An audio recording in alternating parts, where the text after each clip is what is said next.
Hello everybody, welcome back to another year of Jasper's Game Week Aussie Edition. We have some really incredible stuff happening this year, not just with our players and DMs, but also thanks to many of our wonderful local Aussie stores and brands that you all know and love in the TTRPG community who have come together to give us some donations so that you guys can have a bit of fun and chat, as well as hammering the players with wild magic surges, because we know how much you all loved that last year. The record to beat this year is 198. Please do not forget that number. We really do want to beat that this year.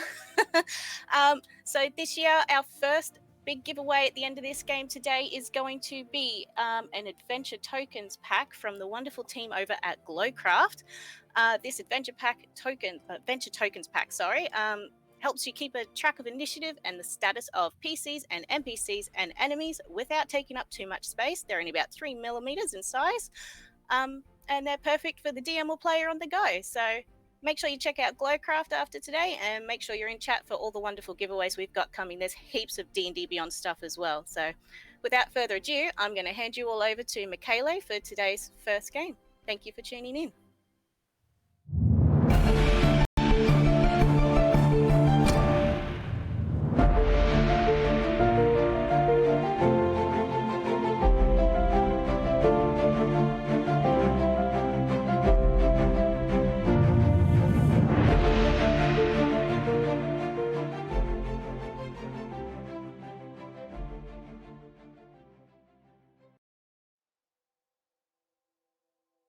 Welcome to Jasper's Game Week.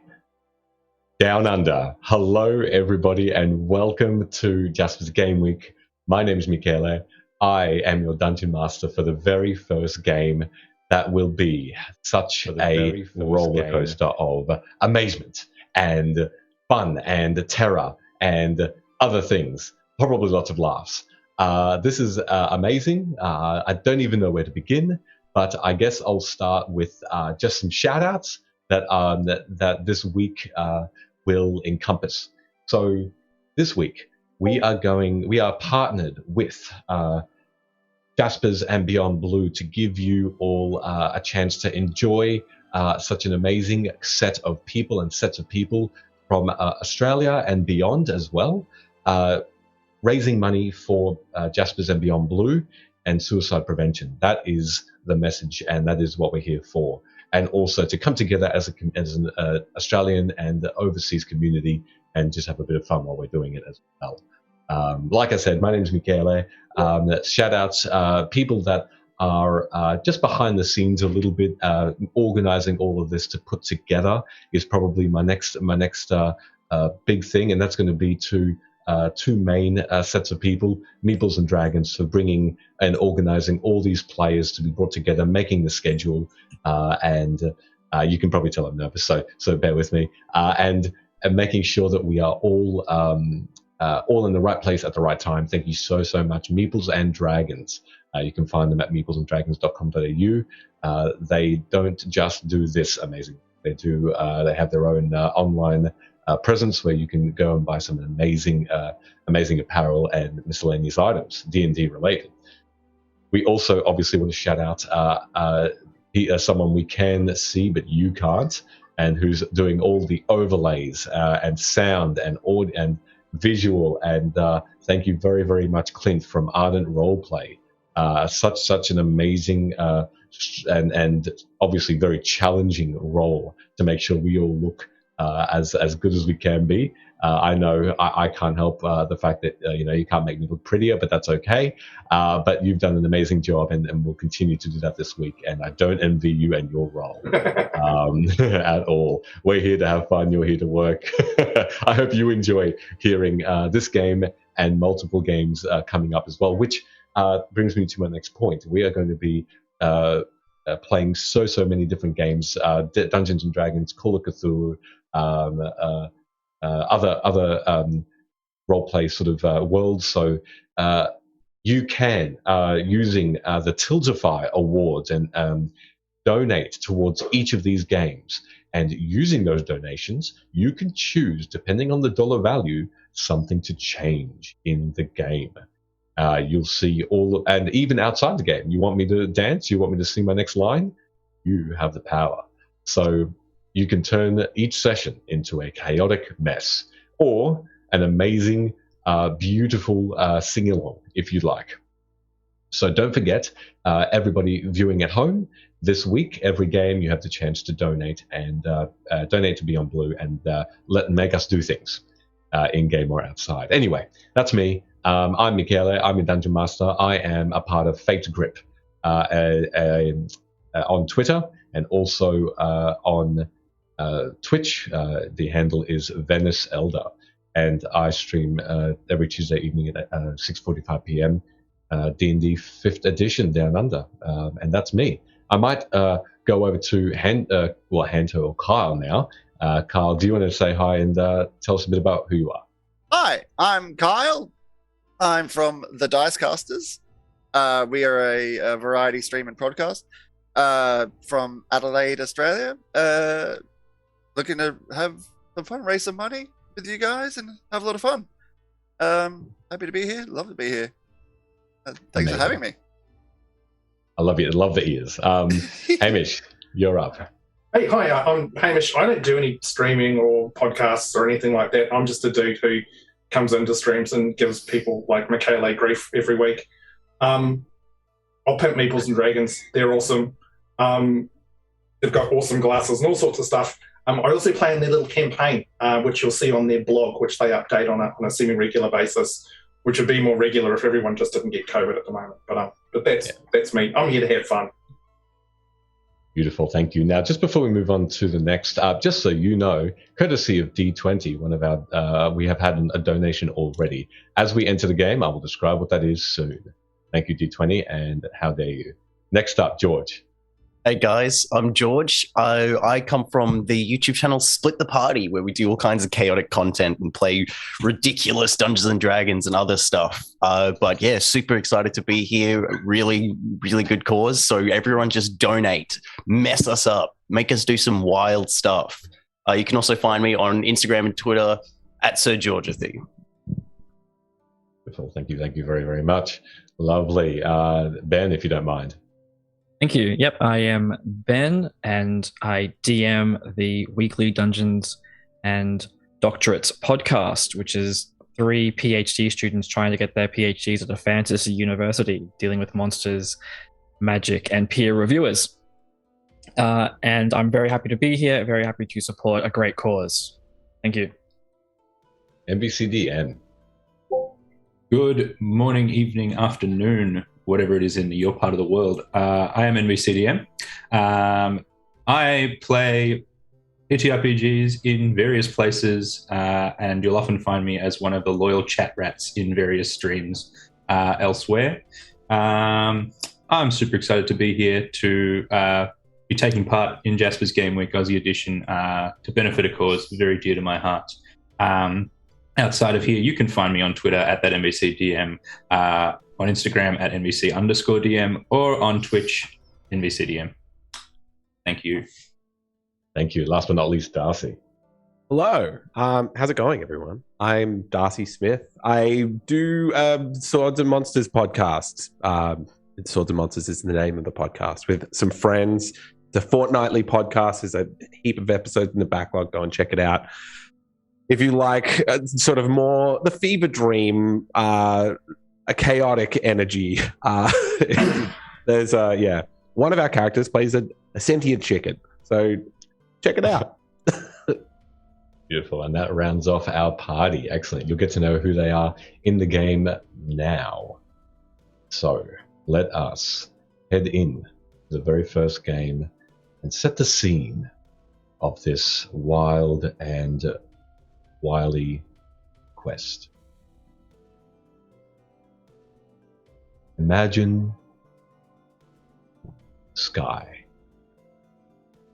a beautiful, fluffy, clouded expanse of blue and yellow as you rush forward, almost out of your feet, and you can hear the rush of the wind around you, but you don't fall.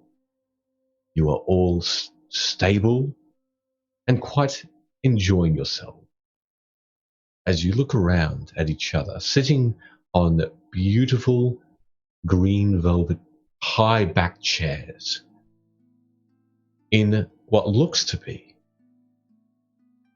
a rock on a massive, gargantuan boulder, you are traveling. For the She Queen, the She King. The She King has sent you all on a quest. And you look, and you have looked beyond this massive rock, which is being animated by several mages far away from you.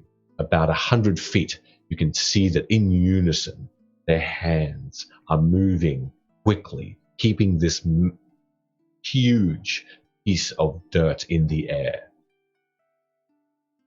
About 15 of them continue to cast this spell of animate object, which you are all familiar with because you have questioned them and seen them, and you continue to look at them in awe as the captain, the Admiral Apio of Mast Terror, is guiding the direction of the rock. You are currently on a quest to find a threat of the She Kings.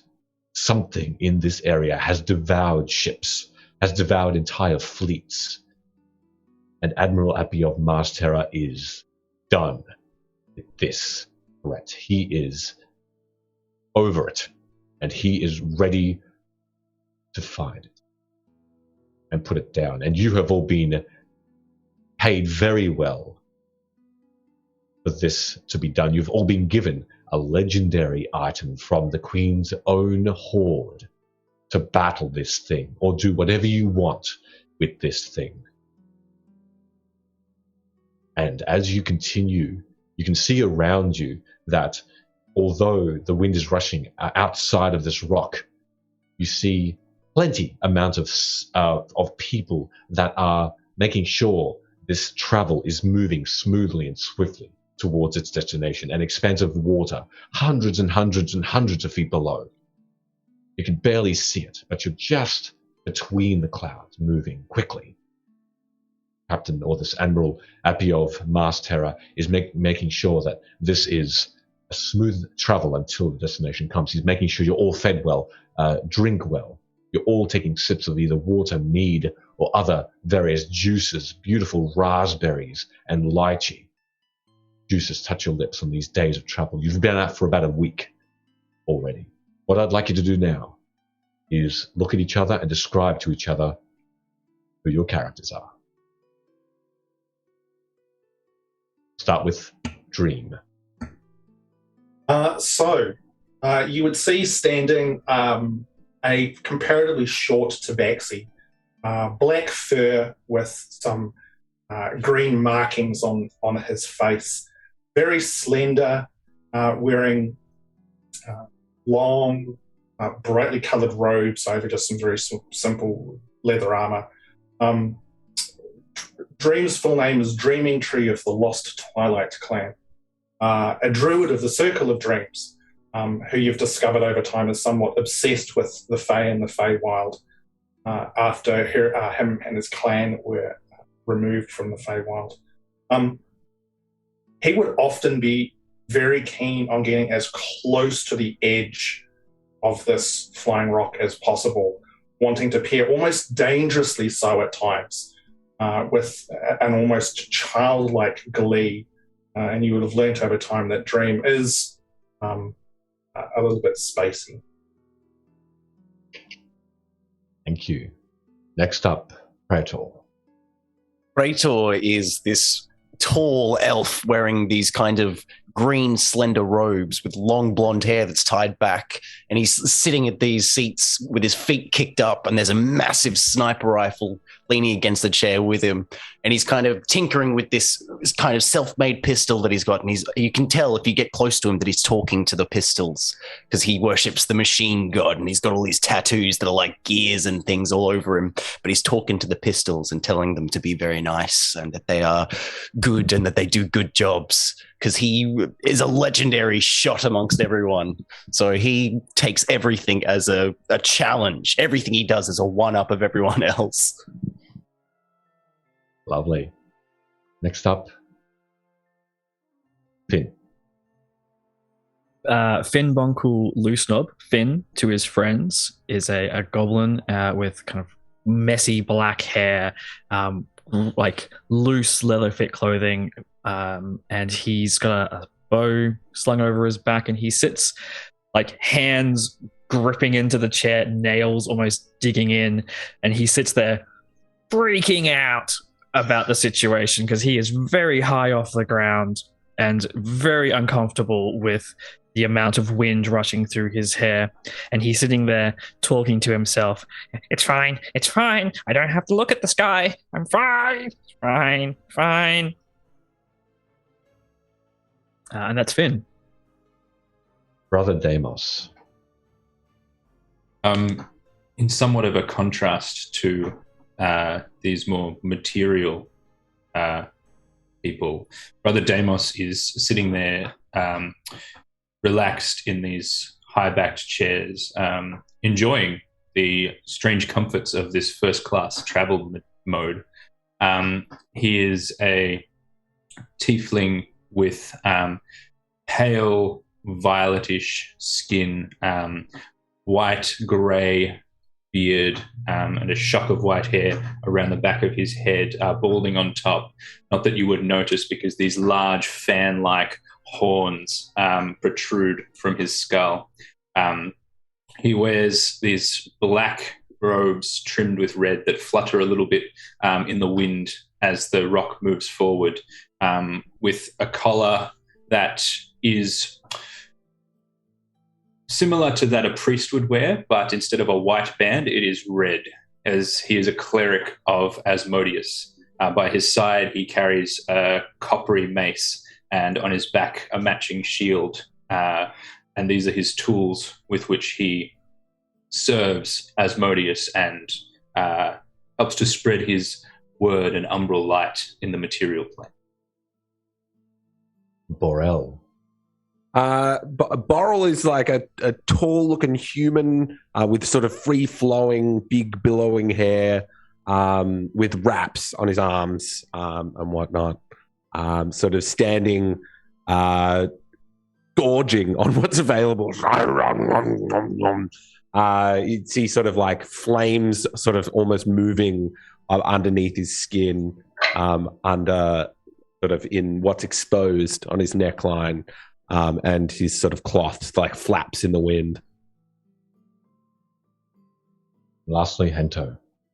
Honto the Magnificent is a human of tall stature. Full of confidence, he stands with his chest out, wearing these magnificent purple robes that billow in the breeze. He has black hair that's graying around the sides, as well as a well-manicured goatee that is definitely gray. He looks across the horizon, testing the speed of this boat by shooting an errant firebolt to see how fast we overtake it. The speed of this rock is so quick, but you don't notice it. This what did you cast or cast one? Was it cast or was it a bow and arrow? Sorry, it's firebolt. A firebolt. Cantrip. This firebolt just immediately is in front of you, and then just in a second, it just falls behind in just but a millisecond. It's just gone, and you are very likely not to be hit by it. At that point, two things suddenly occur. These magicians, 15 in total, suddenly change their actions, and you feel a different wind coming from a different direction, as though you should be going backwards. And immediately, each one of you looks around at these other patrons that are on this rock. There are about 20 of them that are that are part of the crew of this rock, that are making sure that things are going smoothly. There are huge sails that are on this thing, about 15 of them again, one for each mage, that each of them seem to be controlling, and they are moving in the opposite direction, and you all suddenly feel fearful, and you all are now affected, and you are all frightened as this wild magic surge just fills you with ultimate terror to being so high. That does not help you at all, Finn, as you are even more terrified. Dream, you're looking down, and you're looking down, and suddenly this overwhelming sense of just bile fills you as you're starting to feel very, very ill from this all of a sudden. Not that curiosity or fun anymore. As well as that, do I roll, or do you want to roll? Look, I'm happy to roll. What is it? Go is for it percentile or D20? I can't remember. Percentile, please. Percentile. And I've got Okay, dice. the list. Don't fail me now. 70 on the dot. 70. Okay. All right. Cool. You suddenly don't see anyone anymore. Suddenly, it is... You do not see a thing. Everybody else, you all feel very light, and you can see each other, you can see Dream, but right now, Dream, no one is on this rock anymore. And Dream, you are just... roll again as well. You had a second. Awesome. Excellent. Everyone else, you're pretty sure you can possibly hear a tinkling noise about now? That's a 57. A 57? 57. Not individually, all as one, I believe, Brother Davis. 57. All right, no problem. As you were. Okay. At this stage, Dream's probably just curled up in the fetal position. Sorry. Death claims us! It calls our name! All right, for this, I need everybody, to roll me as percentile and tell me the number, because each one does get an individual wild magic surge. As you all watch Dream just go into this crouching and baby-like fetal position, and is just very, very frightened, as you all are as well. I'll get Rachel, please, first. I got 100. Oh no. Oh, that can't be good. Oh no. Okay. Oh dear. You feel no different. Although you do feel a bit of tinkling in your fingers, but... My fingers are tinkling. Finn. 45. Finn, all of a sudden, you just float above the chair. And you're just higher and higher until you're about 20 feet off the chair. No, wait! Although you don't move away from it. You don't fly off. You just are there on top, and you're looking down, and it is on. You're above the chair, moving still swiftly. Brother Damos. 81. I got 81 as well. Hey. Oh Really? boy. Okay. You both can do whatever you want right now, as in terms of as an action. What would you like to do? Jump off. Fly. Oh no. Ready? Do I Can I ready an action? Yes, you can. What would you like to ready? I pounce into a ready state, and just in case any threats emerge, and I'll hit it with my glaive. I pull it, twirl my glaive out, and I'm standing there ready. All right, cool. I would like to grab our floating friend. Grab. Yeah, Oh yeah, that would have worked. You reach up and you have to jump a little bit, but you do grab. Make me an athletics check just to see how Is that with disadvantage because of this? It is with disadvantage. Yes, it is. Everybody will get the next roll with disadvantage. Thank you for that Athletics with donation. disadvantage. First one's 6, second one. Okay, it's 8. An 8. You just reach the foot, but then your hand slips away. This is the last time I fly Rock Airlines. All right. As you are all looking around, suddenly, at that point, Dream, you suddenly snap out of it and you do see everybody again just reappear in front of you. You see Finn 20 feet above you and everybody else is still where they're supposed to be. And the crewmen and the admiral and the majors are all back. Dude, what's going on, man? I'm totally confused right now. All I know is my fingers are tingling. But maybe we should do something about Finn. He's flying off. Oh, shit. Yeah, man. Down! I want to go down! I could shoot him. There seems to be some sort of magical effect. Let me cast Dispel Magic.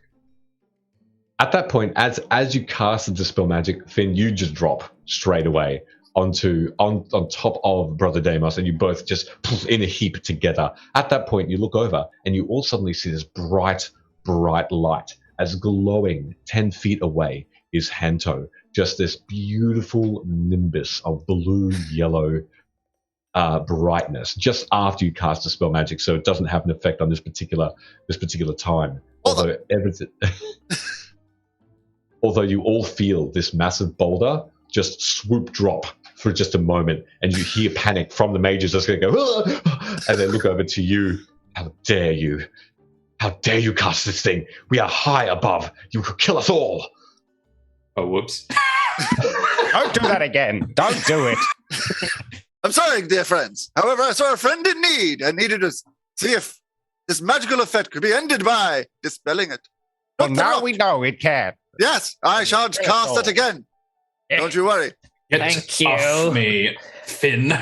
Oh. So I'm dignified. Sorry. Let me help you up. Yep, there you go. Thank you. Pat you down. Yeah. Good. Now, how do I get rid of this bright light? This is unusual for me. I live in the shadows.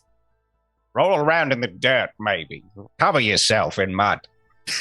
Have you seen these robes? They're magnificent, like myself. Take them off. Oh, really? That's what you'd like.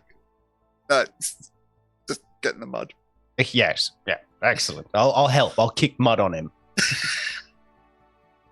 Yes. Now, the face, please. I got it. Yeah, gotcha. My eyes! You all are just in, and even the admiral looks over now that he notices this in awe, this large half-orc that's just looking over and in just this utter confusion, like a head cropping to the left, and as this mud and dirt which is on this ground is just really uneven rock, but it's weird. You can still traverse quite nicely and evenly across this without falling over, but this mud and rock just engulfs you completely, and Hanto. Excellent. Now, am I still shining a bright light? You are still shining a bright light, yes. Bother! It's less No off-putting for us. Excellent. Dude, it's still pretty bright, man. Just totally turn it down, Oh. This is unusual for me. I wasn't expecting it. I usually don't emit such a bright light. Just maybe everyone stand back from me. I'm going to climb under the table and just hide. There is that table in the middle of the chair, so you climb under it, and you are just very still, very quiet. Perhaps this is the threat we've been warned of. Some sort of magical force. Glowing light seems outside of our purview. Look, just to be safe, I'm going to tie him up. And I go and I start tying him up. Okay. I would like to help. Yep. I feel as though that is a sensible act. Yeah, everyone get in on this. Let's tie him up. Now, with this, Brother Deimos, I'll need you to rhyme your next few lines, if you can, please. Thank you for the donation. Certainly, we must cover this magic user in rope, because it is our only hope. Yeah. Okay, make me an intelligence check as you are. Are you helping with this as well, Hento, or are you trying to resist? For now, I'll allow it. All right. So make me an intelligence check, Praetor, as you're trying to rope Hento to the table, essentially, and underneath it. So he's underneath and just stuck to the bottom of it. Oh, that would be a 9. A 9. Okay. With that, it's... You think you're tying it. You're tying it in a very beautiful birthday sort of bow tie. It's fantastic. Although a moment passes and boonk, onto the ground. Hento, you just face first. Dunk. Into the dirt and the mud again. Whoops. Oh, I'll have to give these a wash when we get back. But good try. Good try. Maybe the light threw you off. A little. As you are all speaking and looking on this amazing new scene, the half-orc in its the shirtless, just brown kilt, just many toothed necklaces, just barges up towards you, and he says, "Hey, listen, I did not hire you, and the She-Queen, the She-King, did not hire you just to make a mess of my ship. Take your seats until a threat is here, and then you can just go and do whatever you want. But please, behave yourselves." I'm just trying to get some circulation going in my legs. It's not good to be sitting down for so long. Yes, you run the risk of deep vein thrombosis. Yeah, and unless you're going to massage our legs, we're going to stretch them. And to be clear, we put dirt on Hunter, so we took it off of the ground. We technically cleaned your ship. Yep, you owe us. Make me a persuasion check with advantage, Praetor, please. Yep. Oh, 17. 17. Okay. Yeah. Preceding this, you are all invited back into your seats as the Admiral of the fleet of the She-King commences to grumbly massage your feet. Oh. All of them. As yes. One after the other, actually one hand per foot, essentially. He just goes around and he has very strong hands, sailor hands, one that's seen many years of pulling rope and scars and sword fighting. He's just beautifully and very expertly, weirdly enough, massaging each of your feet. Oh, no, dude, when he gets to Dream will just be like, "No, dude, like that's a hard no, man." Dream, don't be rude. You must accept a gift. Personal space, man. I'm not into having my feet touched. Okay, appreciate. Fine, I'll take it. Totally go for it, dude. And if you could give my hooves a buff at the same time, that would be wonderful. Being paid enough, and he goes around and takes a cloth and just shines and buffs those hooves. Sparkle.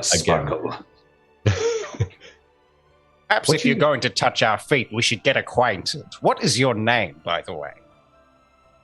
Yeah. Admiral Epioff Master. And if you seem to want anything else from this embarrassing encounter, you will see why my name bears merit. Well, I can tell your hands are very strong. You deserve those merits. I can also understand why this rock is without mast. That would be a danger. Yes. I can get out of hand. And as you're speaking, what I do need is for everybody to make me a perception check. But some of you still have disadvantage. So everyone but Praetor will have disadvantage on. Anyone who hasn't rolled yet will have disadvantage on this. Perception? That's a 9. Dream got a 14. I got an 11. I rolled a 2, but it becomes an 11. I got a critical 1, but I guess I'm too distracted by my feet getting touched. Yeah. Like, oh yeah. Oh yes, you're so strong. Oh Make sure you get right between the toes. yes. The gunkiness and the mud over the course of this week has made your feet, all of your feet, extremely dirty. But by the time he's done, this admiral has made short work, and at the end, sparkling skin, almost just flawless, as he just simply takes out what looks to be, again, multiple cloths from his pouches in his kilt and just starts to clean them off. Now, who got the 14? Sorry. Gotta be Yes, drink. thank you. Drink. And because you are not really into this sort of thing, you look over and you just are taking stock of the rest of the ship and its inhabitants. You see once again the 20 or so crewmen, the 15 mages, making sure this vessel, however it is staying upright, and the large flags and masts are being kept upright, and the ropes are being tied down. With this wind, you look beyond you, the direction of where you are heading. And there is a line in the horizon that is pitch black. It is simply there, beyond the puffy blue and white clouds and the sunlight that's giving you an idea that it's almost midday, but it's been midday for quite some time. The warm sun just is giving you a false sense of security as this horizon of black is approaching. Yeah. Like a sheet of darkness. It's closer. Yeah. Hey guys. Sorry to interrupt the whole like beat thing, but over there, man, there's like a big long black line of like bad stuff, I reckon. They're just over there. Just there. Uh-oh. In 5 or 6 more minutes, Admiral, we'll have to do something about this. Keep going. Keep going. How quickly are we approaching this, or how quickly is it coming towards us? Or we make a survival check just to see. Oh yeah, that. And then 14 again. A 14. You gauge that at the speed that it's traveling in with your cat-like eyes, you notice this could be upon you within minutes. And I need you to roll me another percentile die. Thank you very much for the donation. As you look at this, you suddenly feel perhaps a bit of confidence building with you. That's a 39. 39. Okay. For the purposes of this, you feel empowered. Roll me 2d10, please, as you feel confident that whatever this is that's coming towards you, you can handle, and you feel yourself get strengthened. 8. You gain 8 temporary hit points. Oh yeah. Until I say otherwise, those just, you feel ready. You're prepared to tackle whatever it is. You just sort of see Dream just sort of puff out a bit more. Dudes, we've like totally got this covered, man. Perhaps we should prepare. We are in danger of, how would you say, crossing the line. Yes. Can I spend the next, if we've got a few minutes, could I potentially spend the next 10 minutes using my inspiring leader feat to give everyone 14 temporary hit? And yes, you can. But I want to know, how are you doing that? What are you saying or doing? Of course. Excellent question. All right, lads. We all know what we've been signed up for, and we all know what we're in for. We've been hired by people to get rid of an evil. And that's what we're going to do. We're going to go in there, find what's causing these ships to go missing, and we're going to stop them. Because that's what we do. We're heroes, goddammit. I want to see you all your best. Are you with me? Yeah. Yeah. Yes! I use Mage Hand to like wipe the mud off my face as I'm saying this speech. Yep. Yes, of course! We've conquered lesser evils than this. These will be no challenge for us. I probably like rough you up just a little bit too hard. I'm like, oh, like hit you on the back. I'm not that strong. Well, thank you. And then it's just that for 10 minutes. The frail man knows. The frail man knows. Thank you. And everyone gets 14 temporary.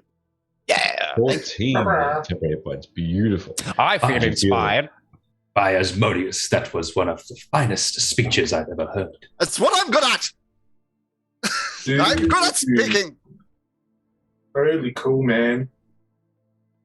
Thank you. Each That's why of you're your my favorite. companions, each of your companions just respond in their own way, and you recognize this, and each of you just becomes more confident once more from Hento's just bearing speech. As he says that, fully half of the sky now is darkness, and in the distance you can see and hear the crackle of thunder, the dark booming thunder, and the strikes of lightning from high above you, crashing down around you and beyond. Each lightning strike is a second in between. There is a shade of black, and then in the distance, just light as crashing down is lightning, like a sheet of white. And then just this thunder once more, just rumbling almost underneath you, picking you up. You feel this great boulder, as heavy and as dense as it is, falter. As you can see, the loose rocks around it just crack away and rumble around you. And it gets closer and closer. Now, Dream, with your check that you made, you also notice this thing, this storm you feel come towards you. There's something odd about it. Something moving within it, it seems, and following this storm, as though hiding from it. It's gargantuan in size. It is absolutely the largest thing you've ever seen. It almost looks like its appendages themselves. Every time the lightning strikes, it forms arms and some sort of incoherent body as it approaches faster and faster. The Admiral now has finished cleaning your feet and has gone back to the bow of the ship and is looking and peering, and he's barking orders at these other crewmen to go and fasten these ropes down hard. As you can see the flapping and the wind picking up more and more, and you can see high above you that the darkness is moving up and over. Fully half of your horizon, half of your space is dark, black, foreboding. So Dream, appreciating that things are being a bit dark, will call forth some of his druidic magic and cast daylight on his shield. We'll just sort of hold it up, very sort of Captain America-like, Captain whatever. Anyway, and unleash daylight on that. So it's 60-foot radius sphere of light. The sphere is bright light and sheds dim light for an additional 60 feet beyond that, and it's centered on the shield itself. All right.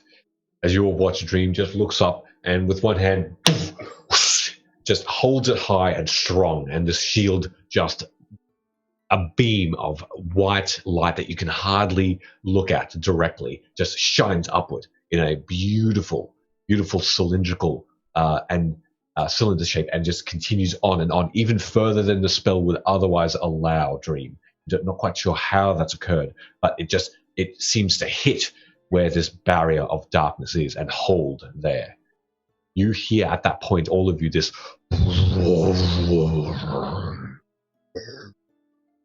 as something has been affected by the storm, as it now lashes you. This, even though the clouds, these dark brooding clouds haven't arrived yet, this sheet of rain just washes over you all of a sudden and is starting to make you all very, very drenched.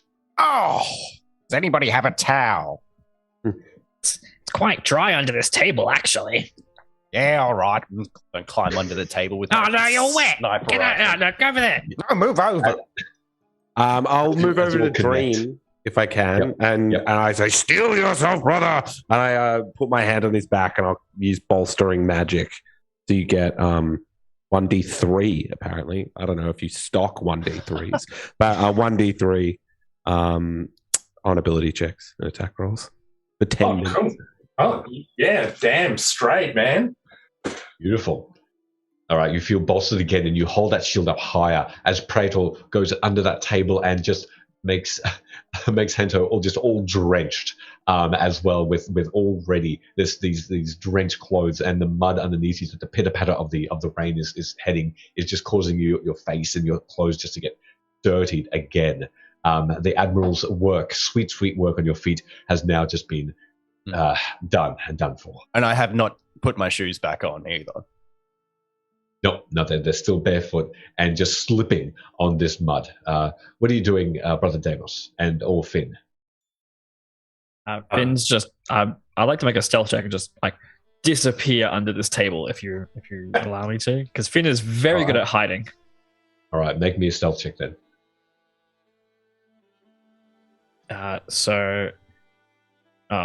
Unfortunately, I rolled a 2, but that becomes a 13. Far out. Okay. Are you trying to also hide yourself from your companions? Well, it's a bit hard because Praetor's under the table with me, so I probably can't hide from him. And I've been pretty vocal about where I am, so they might not see me under the table, but they probably know I'm still there.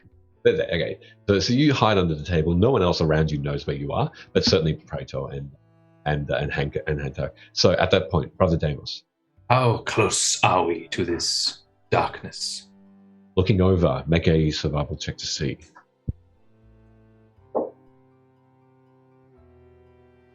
Bible. 19. A 19. You know it is exactly 2.5 minutes until this thing just turns your every 360 view to darkness.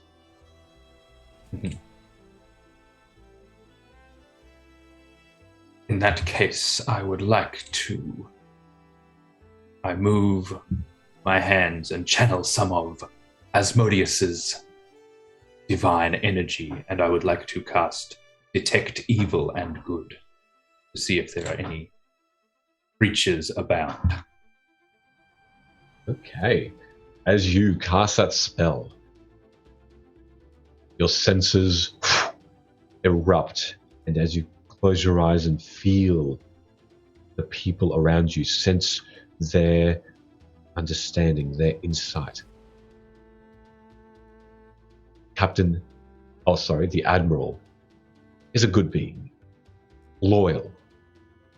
The crew also, without a doubt, loyal to the Admiral as well. The mages also on par. But you don't sense, although you do sense something, that there is, in fact, a creature of some degree of grandness within this storm. But you neither feel it to be an evil thing or good. In its judgments, something is within. I turn to the Admiral and say, Admiral, I believe you need to slow this ship down. We might be heading to some things that we can't see moving up ahead, and we don't want to be crashing into it now, do we? As you speak and as you request that, you hear this thunderous roar as just thunder just overtakes your voice. You think you see the Admiral a ways away, just give you a bit of a wave as though acknowledging your statement, but it was hardly audible as this thunder and bright lights of lightning in between that daylight spell that Dream is casting just overtakes your senses. And now the lightning strikes the rock, and you can see all around you these there's just lightning strikes just hitting and exploding the rock all around you. These mages couple of them have fainted, as though some of them are overcome with whatever is causing this magic or this surge of energy to stop or to hold this rock in place. We can't see anything through the storm, can we? Make me a perception check. All right. Are you trying to see through it and beyond, or what's within? What's within the storm? Okay. Sure. 5. A 5? Looking in, it's a barrage of lightning, which it doesn't seem like there's any coherent. I take a thing. javelin out and just throw it into the storm. That's a cheeky move, man. That's a cheeky move. Does the lightning that's striking looks like it's targeting people, or is it just random? No, random, completely random. Make me an attack roll. Hell yeah! See storm. Storm attack us. Attack storm. I attack storm. Yeah, obviously. I'm very proud. It's a nat 20. I'm not kidding. Okay, make your damage. I've got brutal critical as well. That's so funny. Get that storm. Nice. Storm's gonna die. Oh, you know what? I'll use my special ability with my tattoo as well. So that's 7d6. I'm gonna kill this storm. Rachel this. turns to Finn and says, "Barbarians, so wasteful." That's a perfectly good shot. Ah, he threw it. Well, That was a He good threw it really throw. well. Oh, yeah, wow. 20. That's 25 plus 3. 28. 28 points of damage. Okay. Clouds. Storm With that. dies. Even As the storms bleed.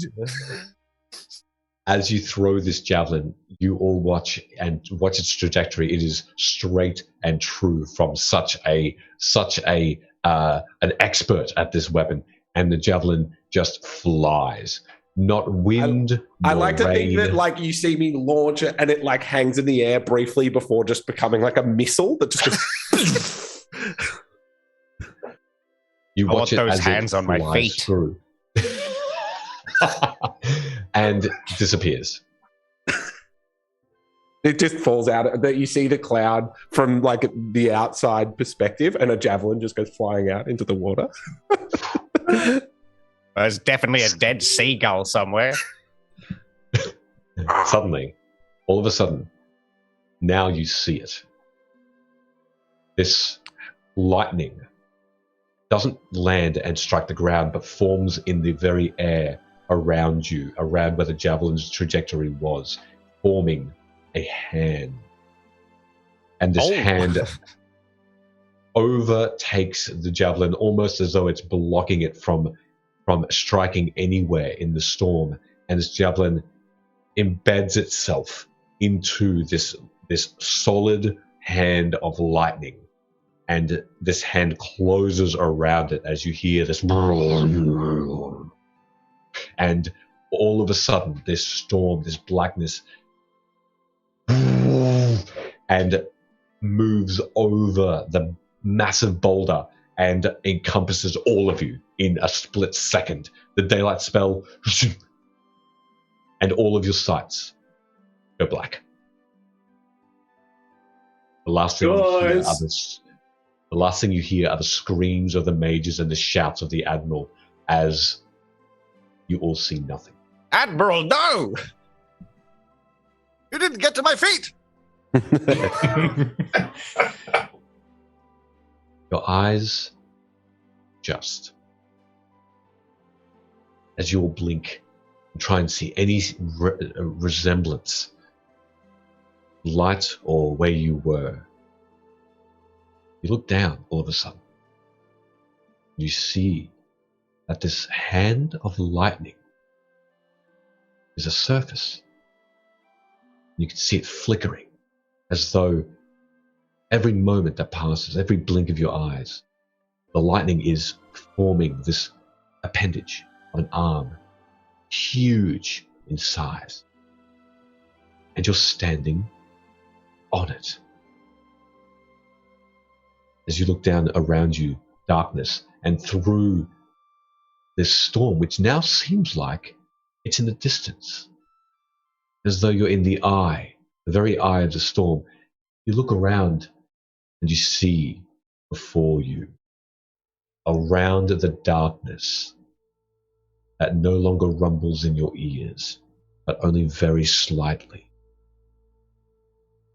two of these lightning arms, lightning hands, a massive body of solid cloud in the middle, and you hear a slight whoosh as you look down, and you can just make out what look to be tornadoes that are this creature's legs that whirl in the air, and this wind and lightning bundle that seems to make up what looks to be eyes and an enormous mouth but no nose. And you hear around you, in this space that you can stand,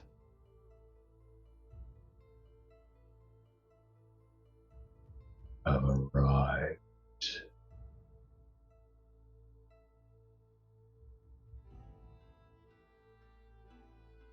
I have been sent."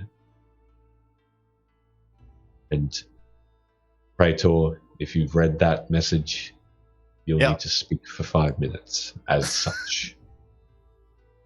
Hey, Praetor, dude, what should we do, man? I don't know.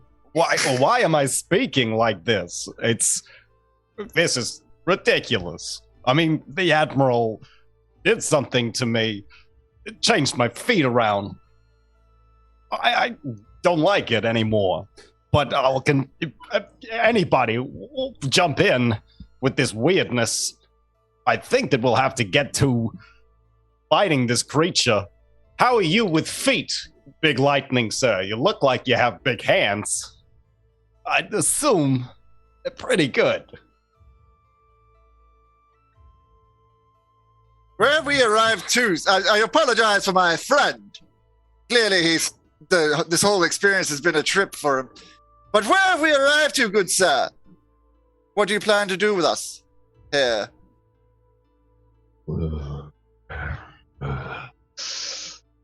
You will be taken to where the She-King seems to know her threat, and you will be tested. Like a maths test? Or some sort of physical ordeal?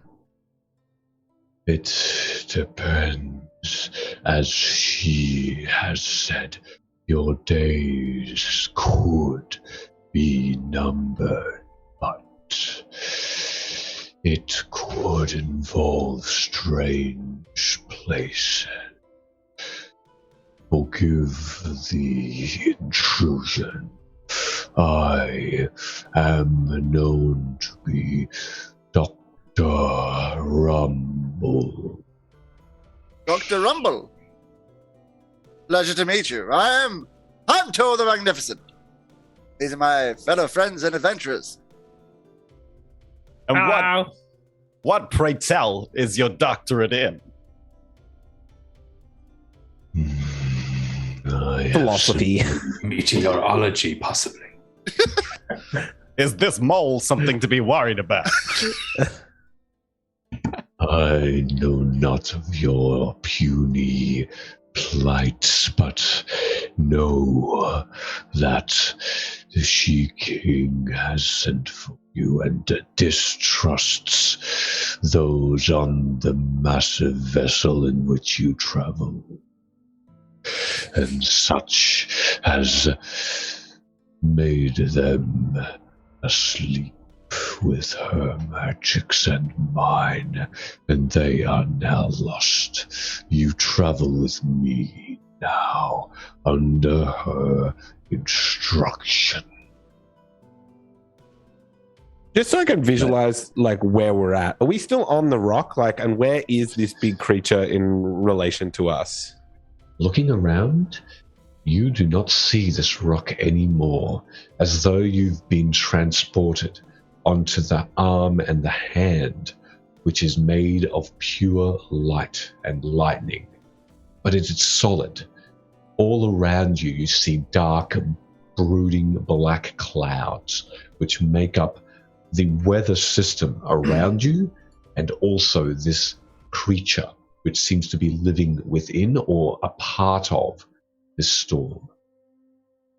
I stab the creature. And what are you stabbing it with? No, my glaive. I pull out my glaive and just like stab it just into the ground or whatever I'm standing on. It's pure lightning. It's an arm that seems to have 1,000 lightning strikes that seems to simply be continuing on and on. That makes up a solid surface of some kind. Make your attack. Okay. Do it with advantage.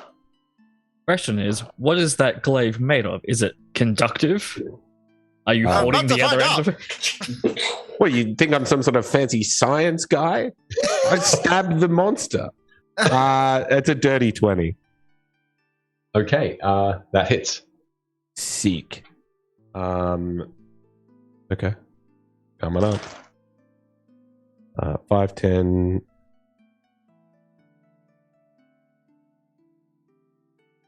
20 damage. All right, with that, you all watch as quickly and swiftly, with that, this glaive strikes the lightning. As you see it do so, a thin lightning bolt shoots upward and into the hands of into your hands, and you all watch as this light, this just a luminescent white light, encompasses you. And you take, in effect, actually make me a dexterity saving. Dex save. Oh god, it's terrible. 6. Burrell, you fail your lightning dex save. Hell yeah. You will take 15 points of lightning damage. All right. As this thing just overtakes you and is and you are burning for just about a moment as you hear Dr. Rumbles just over the top of this pain you're feeling say, I wouldn't recommend that. Dream will sort of meander over to our barbarian friend and stick a hand on his shoulder and go, dude, totally don't stab the storm, man. Really, really bad idea. I thought that there was maybe we could just slay the beast. No, he's our lift. I'm actually Physically lifting us to our destination. He's our lift. Right, so not the threat. The big giant electric man is not the threat. He's taking us to the threat. Yeah, he's taking us to the threat, which could possibly be a math test. Or I know my ears are much bigger than yours, but you need to listen sometimes. It's important. And if you think about it, it's technically giving all of us a foot massage right now. So, Boral, as when Dream touches you, there's like this sort of a cool breeze passes across you and fills you with sort of like a wholesome warmth. And I'll use my balm of the summer court, and you get 11 hit points back. Oh, thank you so much. As it happens, yes, it happens. Now we go to the next scene.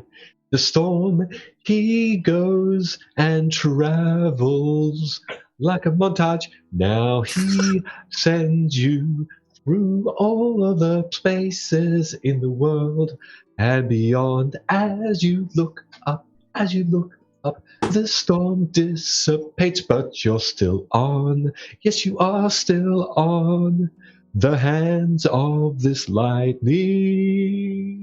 This lightning, it sends you forward, and then you see that your horizons change.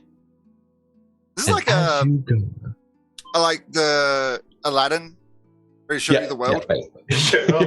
Yeah. Except it's a lightning hand just taking us all around everywhere.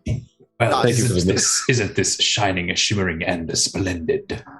Thank you for the donation. Now what you do is you travel this way all along the horizon, the sky around you, it changes completely. It goes into blues and reds. And it has different colors, and you are feeling like you're not part of the world anymore.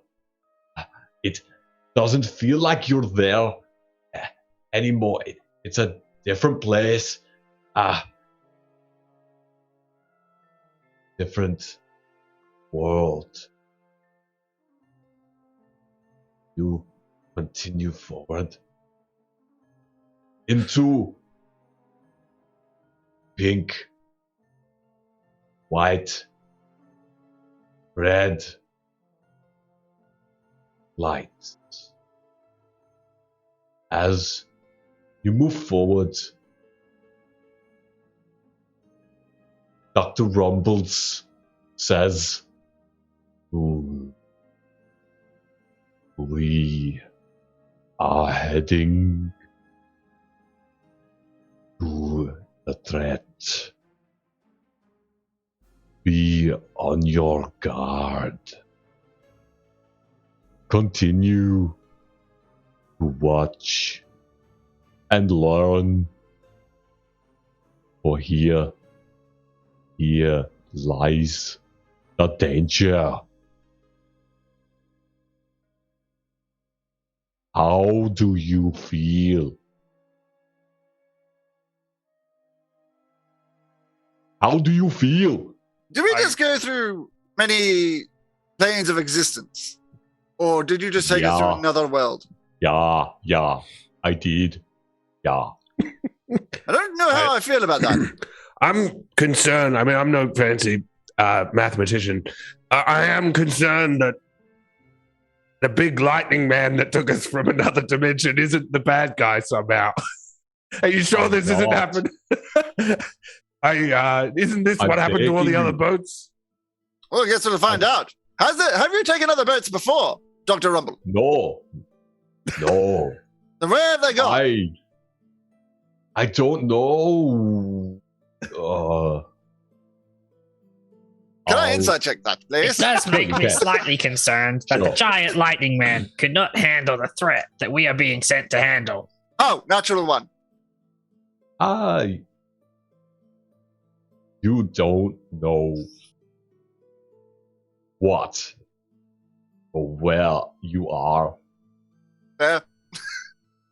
Doesn't change much of my opinion of the world, so not a lot is new for Finn. So you find yourselves looking down, and you are all surprised to find you are in a different place, certainly. Not in the world you would live, breathe, and have been raised anymore. But looking down, you find you are traversing plain. One moment, you're in a place where everything is golden, but so orderly that you can't quite comprehend it. These beings, you can see close enough to the ground that these beings that look like clocks, circular and square, are organizing different shaped but perfectly aligned and perfect square, triangular and circular golden pieces of earth in different places. Another place you go to, you see that there are simply rainbows and people are sliding down them. And these beings are these contorted 17-armed creatures of an unknown entity. Another place you go to, angels are in the air and just in song and choir and instrument, and it's playing such a beautiful piece of music. You all just immediately cry out of pure delight and awe. Another place you go to, mountains. This one mountain, in fact, just rises higher and higher, but it's see-through, and within it you see these ants that are so large that you think that they would make short work of you, just organizing themselves within this place. and more of these worlds come and go. And Dr. Rumble says, the threat is here. As you continue your way forward more and more past planes, it seems that you are close to whatever is occurring here. Whatever the threat is to the She King. And finally, as you travel still on this hand, you actually feel a little bit hungry. By the way, it's been a little while since you've all had a little bit to eat. Do you have anything on you that you can... Praetor starts handing out bananas and telling everyone, keep your potassium up. It's really important for battle. So, yeah, everyone, eat. One day, yeah, I'll eat the banana. Thank you. I do a Griffin McElroy and just crunch through the skin. Oh no, okay. I sit down and eat it with a knife and fork. Who's mage hand to peel mine? And Dream's a bit concerned about this entire situation because at this stage he's feeling like this could just be a terrible drug trip, and that maybe someone just slipped something into the food when they're on that rock, and this is all just maybe not even a reality. This isn't even real. We're just still on the rock, and this is just something completely, Finn will eat half of his banana and then put the other half into his coat, and then pull out just the empty skin. I'm gonna make eye contact with this lightning thing and eat the banana like palm. I eat the skin and discard the insides.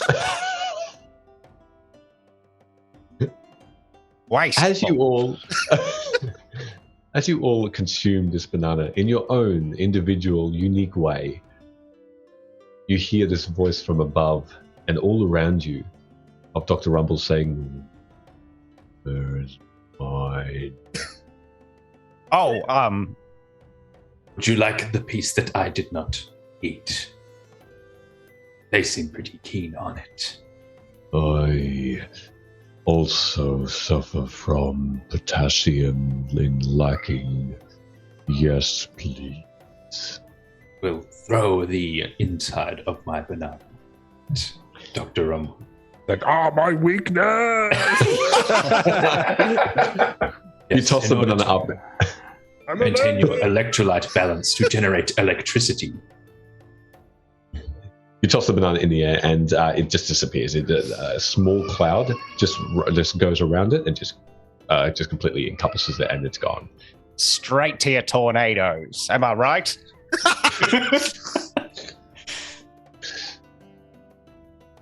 You slow.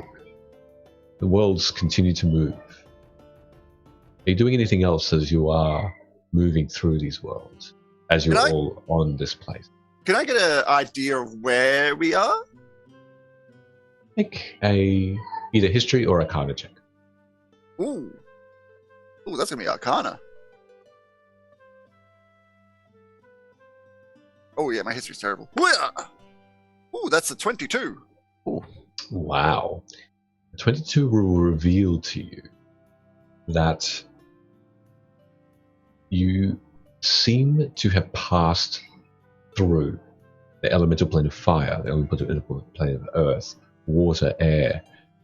You are past those. You're past the inner and what seems to be, to your knowledge and what you've read, the outer layers of what is known as reality. And you're heading closer and closer to the outskirts of even the most distant traveler's knowledge. You don't know. You are somewhere other than where you've ever read. And that is saying something, because you are learned. I need Dream, please, to roll a percentile at this point. That's 57. 57. Let's put that up here. Okay. All right. Let me see. Okay, so tell me a bit about what you're doing, please, Dream. Dream's actually going to make his way towards our brother Deimos with the intention of asking him a question. They'll Yes. wander over and be like, hey, like, brother dude. Like, Yes, my like, child. Would you I like know- to talk about our Lord and Savior Asmodeus? Well, like, kind of, like, I totally get that you worship, like, pure evil, man, which is, like, not cool, but, like, are we going, like, to hell? Like, is this what it's like, man? First of all, evil is subjective. Secondly, I do not know where it is we shall travel. It is possible we will be deposited in the 9 hells in front of Lord Asmodeus himself, though I consider it somewhat unlikely. He poses no threat to the She-King. Dude, that's pretty cool, man. Dream, as you're gesturing, yeah, I saw you gesturing as well. As you're gesturing, one of your hands just accidentally brushes up against the robe of Brother Deimos. In that moment, suddenly, it ignites. The robe just suddenly ignites from that point where you've touched him. And Brother Deimos, your robe just suddenly just lights with fire. Oh my god, dude! Totally not my intention, although red suits you, man. I immediately cast Create or Destroy Water to extinguish myself. Well, this is quite an unexpected event. How did you do that with your hands in the flames? Oh, I do not know, but it was like I just touched him and he erupted into flames. I have no idea how it happened. But Dr. Rumble, does this place play with magic? We've had a strong magic interference on our whole travel here. He said aggressively.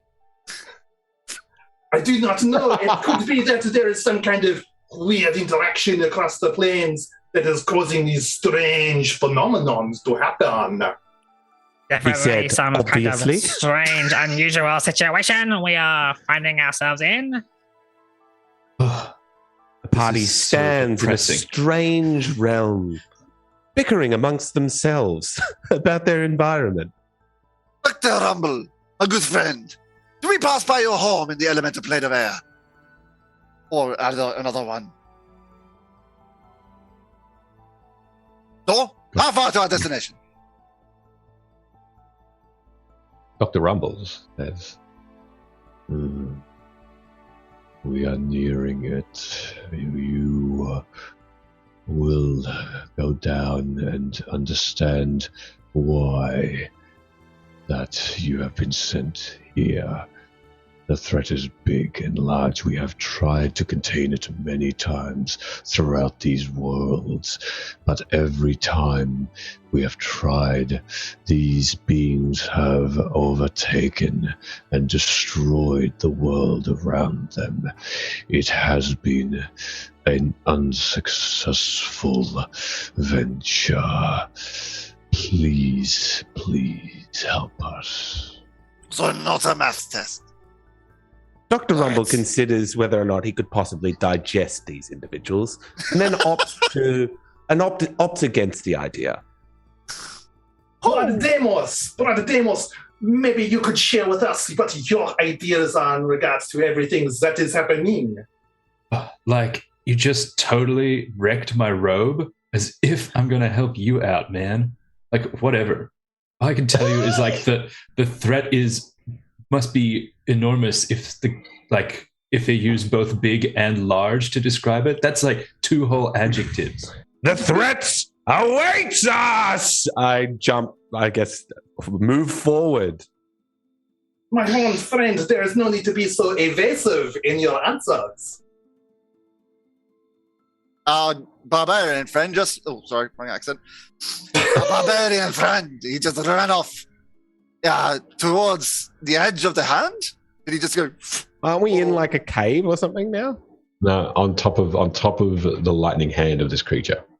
And wait, didn't you say we're in a cave or something? No, you are just simply You made that up. with. Okay, I imagine that. I know you want security, but you're not secure right now. Yeah, okay. You're just flying along in the open air on top of this lightning hand. I just walk over to the edge of the hand and realize that there's nowhere to go, and I'm like,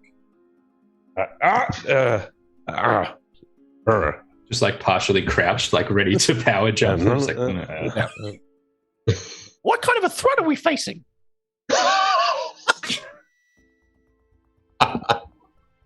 Oh, will there be danger?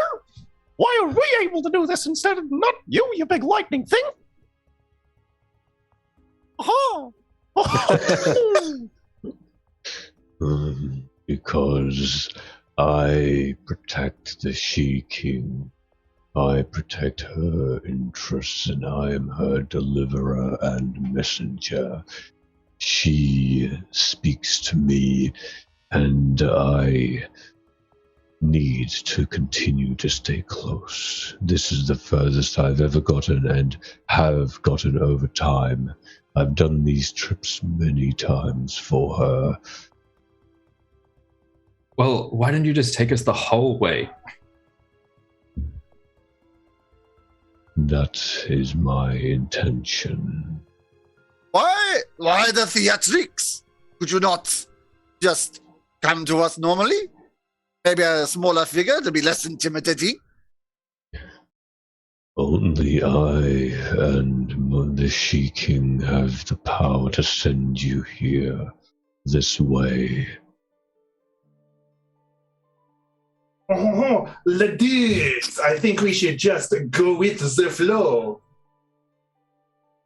Fine. And I sit down and I take out my pan flute and I just start playing a song on it until we get there. Anyone else want to do anything else? Rachel will do a little jig to the pan flute. All right. Make a performance check, both of you, please. Yes! As that happens, please roll a D100 Kratos. A great performance, rolled terribly. 11. 11. It's with the rumbling and the wind and what's happening. It's a solemn song. You meant for it to be a bit more upbeat, but it turned out that you couldn't remember where the particular notes are, and it ended up being a weird combination of solemn and broody. Praetor, what did you get for your performance? I got a 19 for my performance check and a 14 for the wild magic. 14 for wild magic. Thank you. Excellent. So you dance, and as you dance, you become more and more sporadic, and you spin, and you keep up the beat so well. But this weird brooding music is confusing you. You are suffering at the moment from spell. Yeah. I don't know how to spell anymore. No, he'll fail the spelling test. Is it we're here H-E-R-E or H-E-E-R? Yeah. I believe that's it's the one. pronounced, it's H-A-R-E. Oh, yeah, we're here. You suddenly feel, Praetor, the urge to strike out against someone. The closest to you, because they're playing the merry tune, is unfortunately the pipe player here. Could you roll me against Hento an attack roll, please? Oh, that's going to be a 24. Yeah, not even worth shielding. Yep, that hits. In a bit of rage, you attack and you strike this Hento. Make a attack. Damage. If it's just unarmed, or yeah, because you're not carrying anything at the moment. Oh no, that would be 5 damage. Oh, my 10 hit points. You're so good, I just want to punch you in the face. I love your music. It's so good. I hate loving things. Get back here. Keep playing.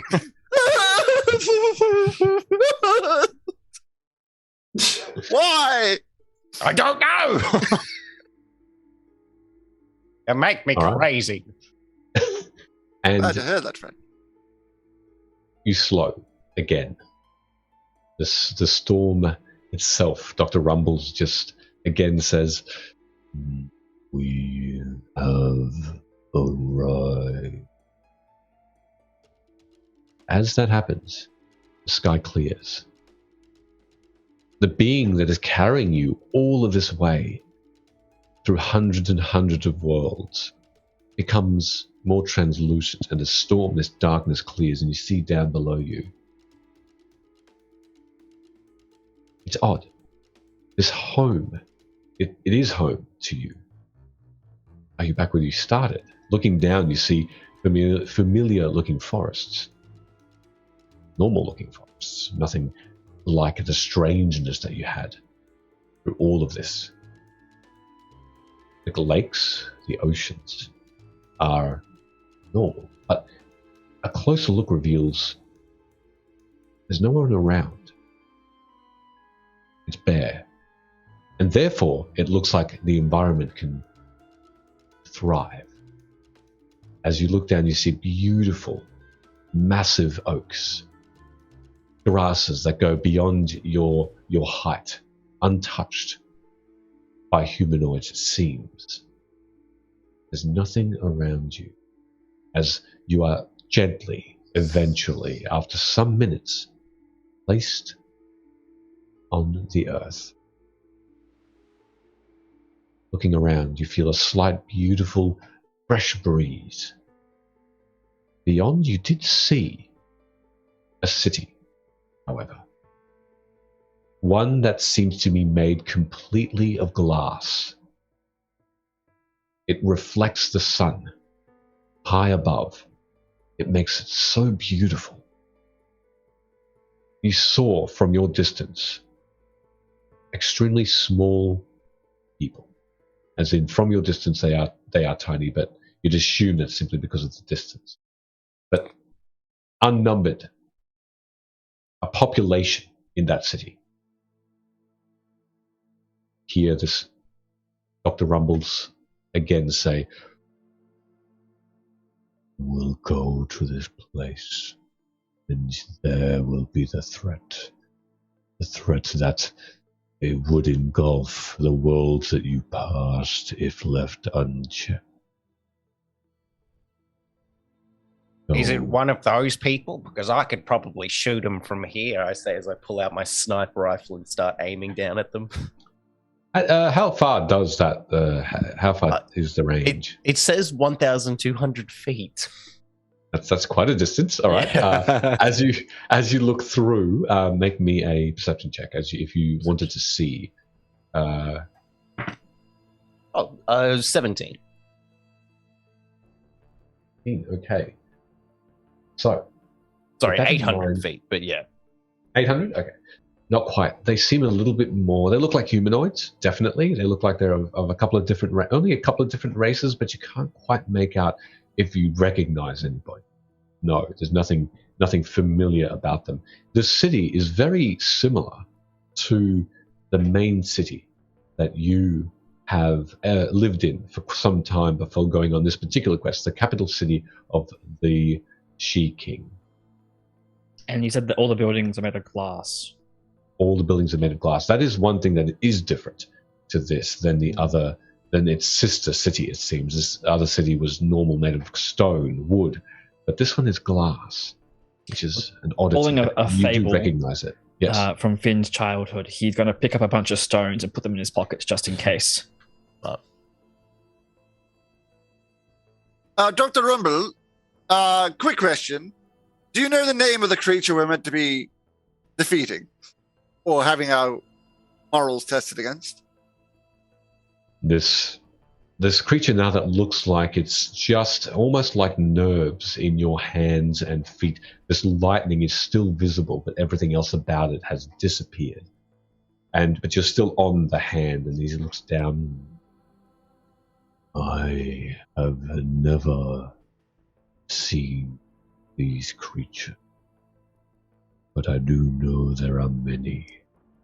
There are hundreds, there are thousands, all of them sent here, imprisoned, but if left free, would destroy everything. Wow, thank you very much for the lift, giant storm man. When we finish this harrowing quest, do we just meet you back here for a lift back home? Like, what's the pickup situation? You will call for me. Shout my name into the skies, and I will arrive. Gotcha. We'll call ya. And as that happens, you are let down onto the grass, soft and dewy.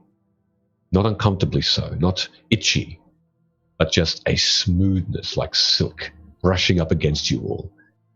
And in one fell snap, this creature vanishes. And as it vanishes, you see just these lightning strikes just around the middle of this creature, just fading away. Hi, Dr. Rumble. You know, dude, be careful, don't call him, because then, like, you'll totally come back again. Sorry, Dr. Rumble. Sorry, I didn't mean We're to say totally it. screwed, man. Yes. Ah! No, not yet. You have to be careful. You don't want to get roaming charges. Of course. Well, now that we're not on his hand, I'm just gonna shoot myself to that bush and go to the loo quickly, because I didn't want to go on his hand. That would be uncomfortable. And back in a minute. And he runs off to the bush to relieve himself. Alrighty. As Finn disappears, what's everyone else doing? I'll go with Finn. All right, you both visit the. No, I'm in this bush. Find a different one. No. We've got to go same bush. Stick to the buddy system, remember? Okay, well, face that way. I'll face this way. No. I'm antsy. I want to see. Should we charge ahead? Or do we all get a bush? We will wait for them to finish their business, and then we shall venture forward and see what everything this is all about. There's probably a very unusual buzzing sound that Praetor hears that he's not sure what that noise is. What the hell? Hey, face that way. I'm doing my own stuff. I can see that. How far away is the city? Looking ahead, you notice it's only about maybe a 5-minute walk.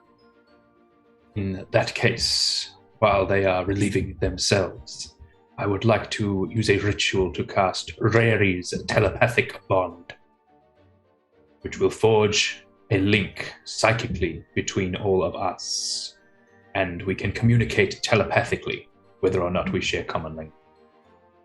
Oh, thanks, Governor. I don't read my thoughts, though. That is bizarre. Your internal thought voice sounds much different to your external voice. It's, my childhood was rough growing up, right? This is the one I had when I was growing up. The one you hear on the outside, it's me proper, theatrical voice.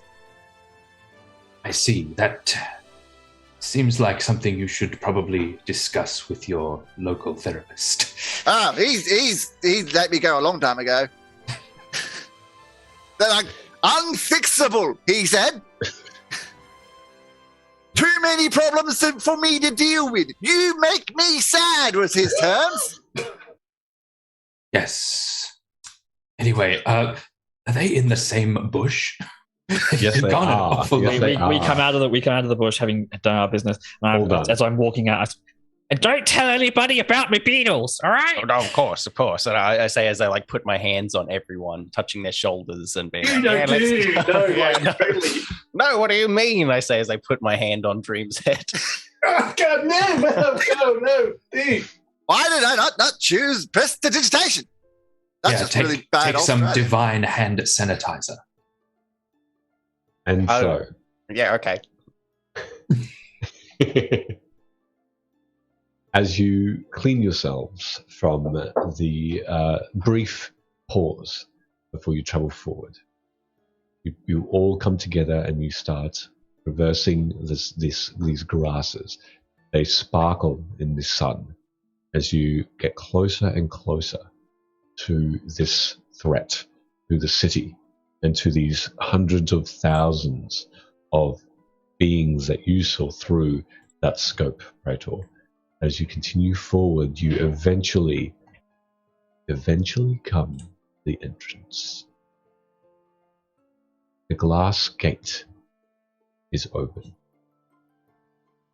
Through it, you can see many beings, many folk, in groups, walk here and there,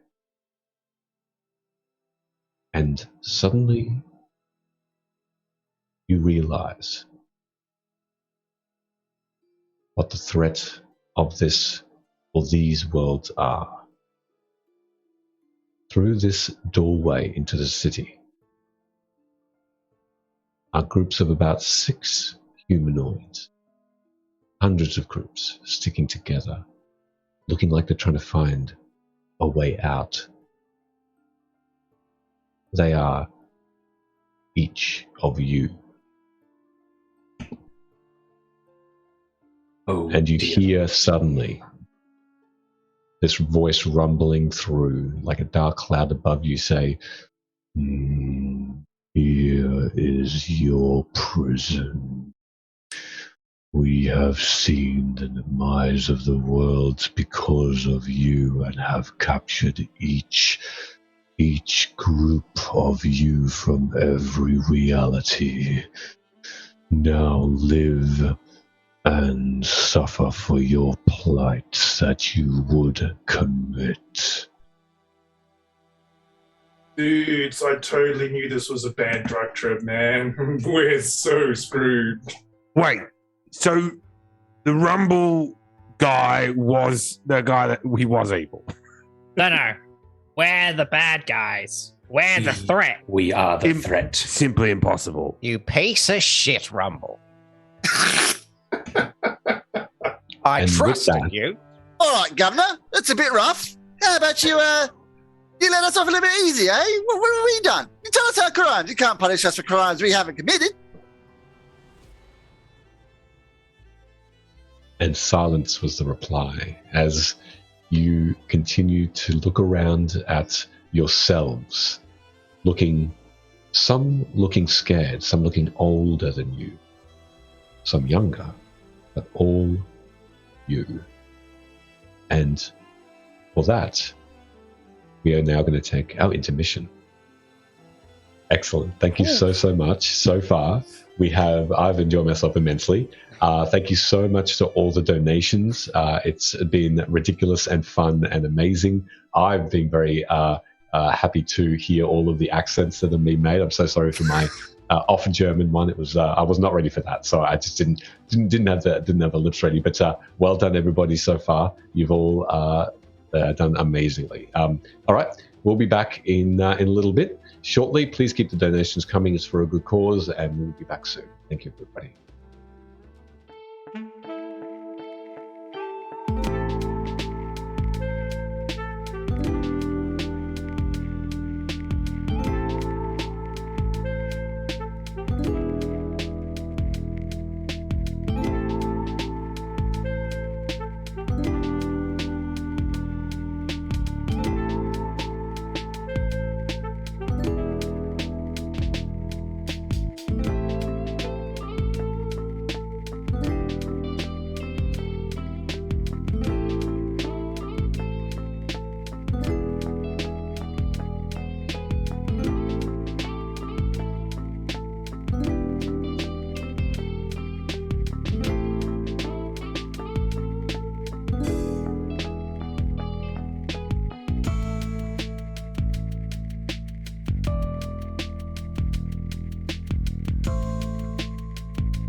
welcome back. Hey. Thank you very much, everybody, for sticking around and donating.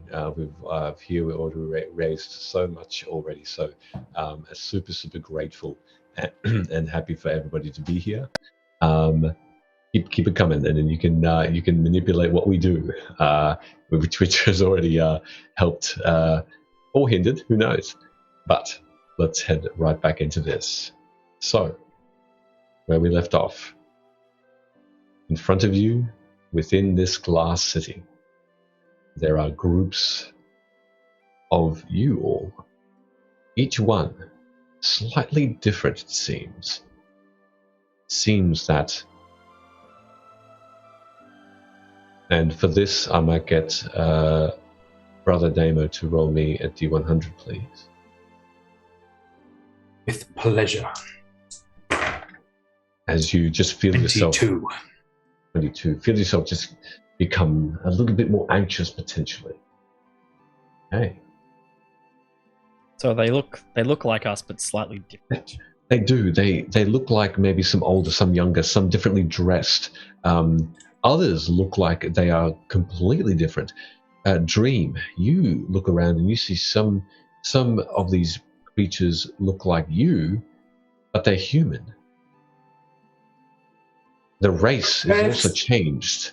Only the drugs. The anti-anthropomorphized versions. And each group, so even though they're dressed differently, there might be different races, they all look like they're searching, they're looking. They're not paying any attention, it seems, to other groups of their own make, as though they've either forgotten about them or can't see them. But you can, for whatever reason, you seem like you can see them. Well, Finn considers himself to be pretty friendly to himself. So he's going to try and walk up to one of the goblin versions of himself. That One of the me's. Yeah, one of the me's. Hello? As you go up to this other goblin, this one looks like he's dressed like a religious figure of quite import. You see lots of gold dangling from the neck. You see beautiful red robes, but otherwise same race, same everything. And as you do ask that question, you get no reply. There's simply nothing, no recognition as though there. But the group moves on. I want to touch his shoulder as he goes past. I want to touch him to make sure he's actually real. As you touch him, your hand goes through, and there seems to be this coldness about it, as though you just go through an illusion or something to that effect, but they move on without acknowledging you. Hated that.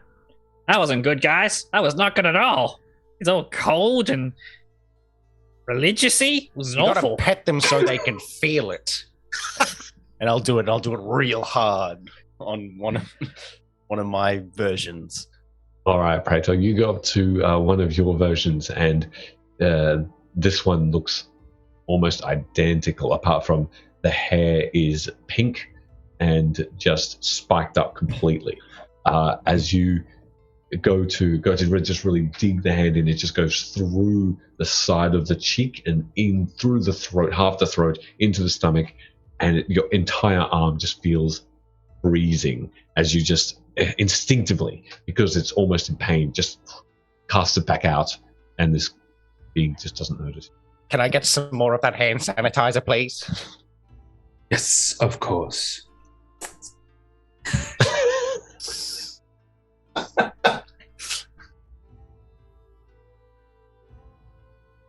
Can I use? I'm gonna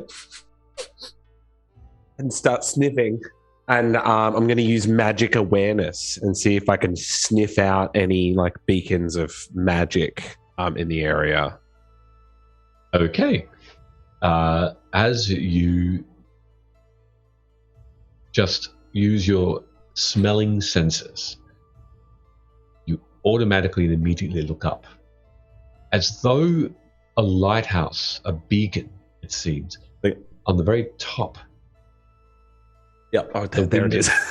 Picks it up, and there is, in fact, a diamond, a multifaceted diamond that seems to be moving ever so slowly, clockwise, shedding what looks to be blues, pinks, yellows, reds, colors all around, as like a disco.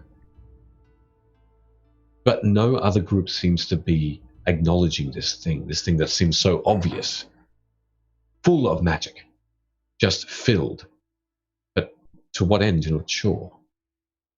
Brothers, cast your eyes above. I believe I can smell it. The scent is thick in the air. I can smell the magic emanating from this object. Right, I thought that was me for a moment. Sorry. I pull out a javelin and I look to the team and I say, well, do I? How far away? How far away is it? Over 500 feet away. Okay. It's high up. You'd have to climb. Yes, it's still in the city, but you'd have to climb a number of set of stairs to get there. Okay. Climbing? Stairs? No, thank you. I have a question. Are we maybe trapped here if we destroy that? Maybe we need to use it. Why don't we get a closer look? Yes. And maybe we can free all of these versions of us. If that fails, I think I have a way out of here. That might only help us. But if we can get our other versions of ourselves out of here, that would be ideal. I don't like the idea of me trapped in some sort of multiverse of madness. Well, I would like to be if the She Queen thinks that I am a threat, I want all of the She Queens to know that I am a threat. That's my thoughts exactly. We've been imprisoned with not knowing our crimes. We need to find out what we've done. Or bugger that, and we just go, hey, you can't judge someone without that person committing a crime. Get out of here and tell her what for. But if we free all of us, the us's here, then will they stay here with us, and will I be me, or will they be me, or will all of us be me, or what happens to my meanness, dude? There's so much going on here, man. I just don't know if I can wrap my brain around it. I would assume with the fact that these are all different versions of ourselves, that they would go back to their own reality, and we stay in ours. Yeah, I don't know what type of magic that would use to encase different types of realities, but we need to free us. Have we considered that we perhaps belong here? But for what crime? Well, surely you've all committed atrocities in the past. Many. Lots. Yes. But I was acquitted of most of them, okay? Ever convicted, still technically innocent. I wasn't. I did all my stuff and more. Oh, I did them, but they had no proof. So, this is why we're such good friends, is it not? Let's go climb those stairs. Climbing? Stairs? No, thank you. Surely you can, yeah, sure. Did you want me? Oh, sorry. Before I pull him off, who wants a lift? Yeah. Yeah, I'll take sure. a lift. Pull him off into a giant eagle. Oh. Take two of them. 2 giant eagles simply apparate in front of you. Oh. And they are beautiful golden brown with white under the neck and under the wings, and they are very piercing eyes of intelligence there, and they are very large and waiting. And as you all climb on top, anyone want to do anything different apart from that? I'm gonna call you Chip.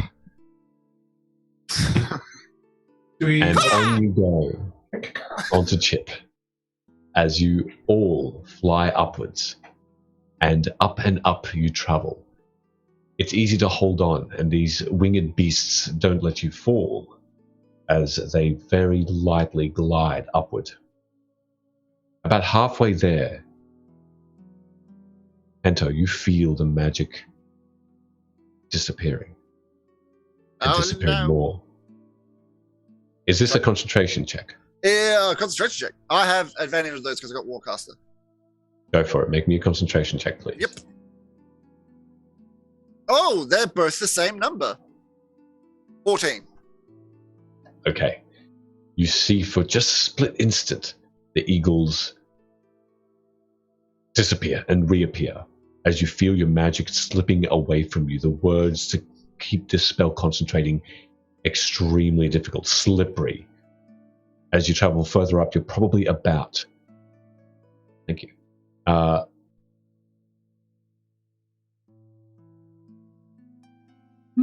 As I start to feel this start to fade away, be taken away. I try to get as close to the stairs as possible so no one's like falling to their deaths. Okay. As you suddenly find yourselves on one of the stairs, the eagles disappear as your concentration does break out and over the time where you thought you could hold on to it. Something is draining your magic this close to whatever it is above, interfering with it. And at that point, even up here, more basic, meager-looking versions of you all are rummaging around. This particular one is weirdly has this face on it. It is a double to you, Hanto. But this thing is goblin-like and is scarred and also has this weird blue coloring along, like tattoos all along the side of its face. And in its hands, it seems to be having eggs. They smell of sulfur. So off and overpowering. I need everybody to make me a Constitution saving throw.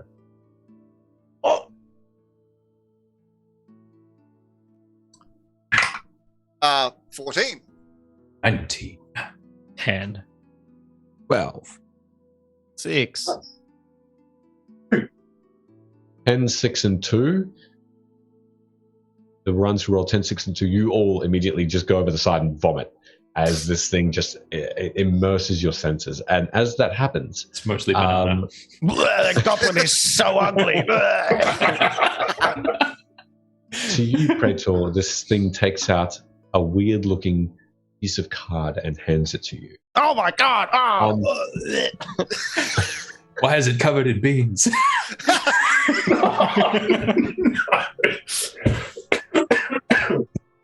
Does this card say anything?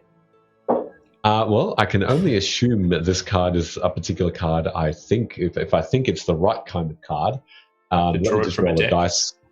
Yep, let me just roll it briefly. Oh no! Uh-oh.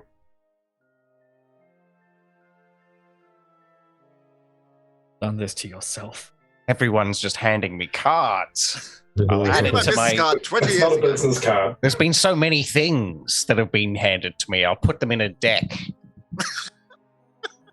Yes, the number of things, numbers, and the many. Yes. Yeah, everyone take a card. Don't It's mind my if business I card do. now. I'd like it back. All right. All right. Cool. Yeah. That is done. So, at that point, you notice as you look at the card, there's this weird-looking depiction of a cloaked figure with two daggers that seems to be almost painted on or drawn on to be ready to strike someone who looks like they're in or looking at a chest that might not be theirs. This roguish creature looks like it's ready to strike, and as you do look at it, you feel this immediate sense of danger, this sixth sense that someone is watching you. And as that happens on this platform, it seems, as you're all trying to make your way up, and you do see a set of stairs that do lead upward, but coming down from those stairs from the direction of this big, large crystal are groups of you, Praetor, specifically, that are just running towards you, now noticing you, daggers and bows and rifles in hand, and they're just coming for you. I immediately pull out 2 pistols and start shooting them. All right. Make attack rolls for me. As what else is everyone else doing at this point as you see this threat coming towards you? They're running down a slope. Is that right? Yes. Draw my weapon. They look like they're aggressive at Praetor. Yeah, well, it's a thin platform, so it might be that if they affect him, it could affect you too. It's real self-hate going on. After George's, sorry, You go. I was just going to say, so after Praetor's done his shooting, Dream wants to cast Sleet Storm on the stairs where they are, which will turn them all to ice. Like all the stairs and stuff to ice, with the hope that it's just pandemonium. All right. Okay. What'd you get for your attack roll, Praetor? I got 23. All right. You discharge these pistols. Do some damage. I got 9 damage. 9 damage. Okay. Hento, did you say you want to do something? I'm going to, seeing the sleet storm come through, I'm going to hold back on what I was going to do. Okay. As you all watch, 2 things happen at once. Firstly, these pistol shots seem to strike true but go through, but they do still seem to affect this one that's right in front, and he just topples over and face down. At that point, you all hear this whoosh, and ice and snow and cold and wind just encompass exactly where these creatures are, and you see Dream just moving and casting and saying the spell. I need you to make me a concentration check though at this point, Dream, if that's okay. Yeah, for sure. So I also have Warcaster, so it's with advantage, which apparently means shit. So with advantage I rolled a 6. A 6. Okay. The spell does go off. At that point, you see the platform is icy and slippery. Everyone above it, all those groups of people that were going straight for Praetor, for some weird reason, only this small group just slip. And just you see groups of yourselves, every one of your party, slip and fall off the side.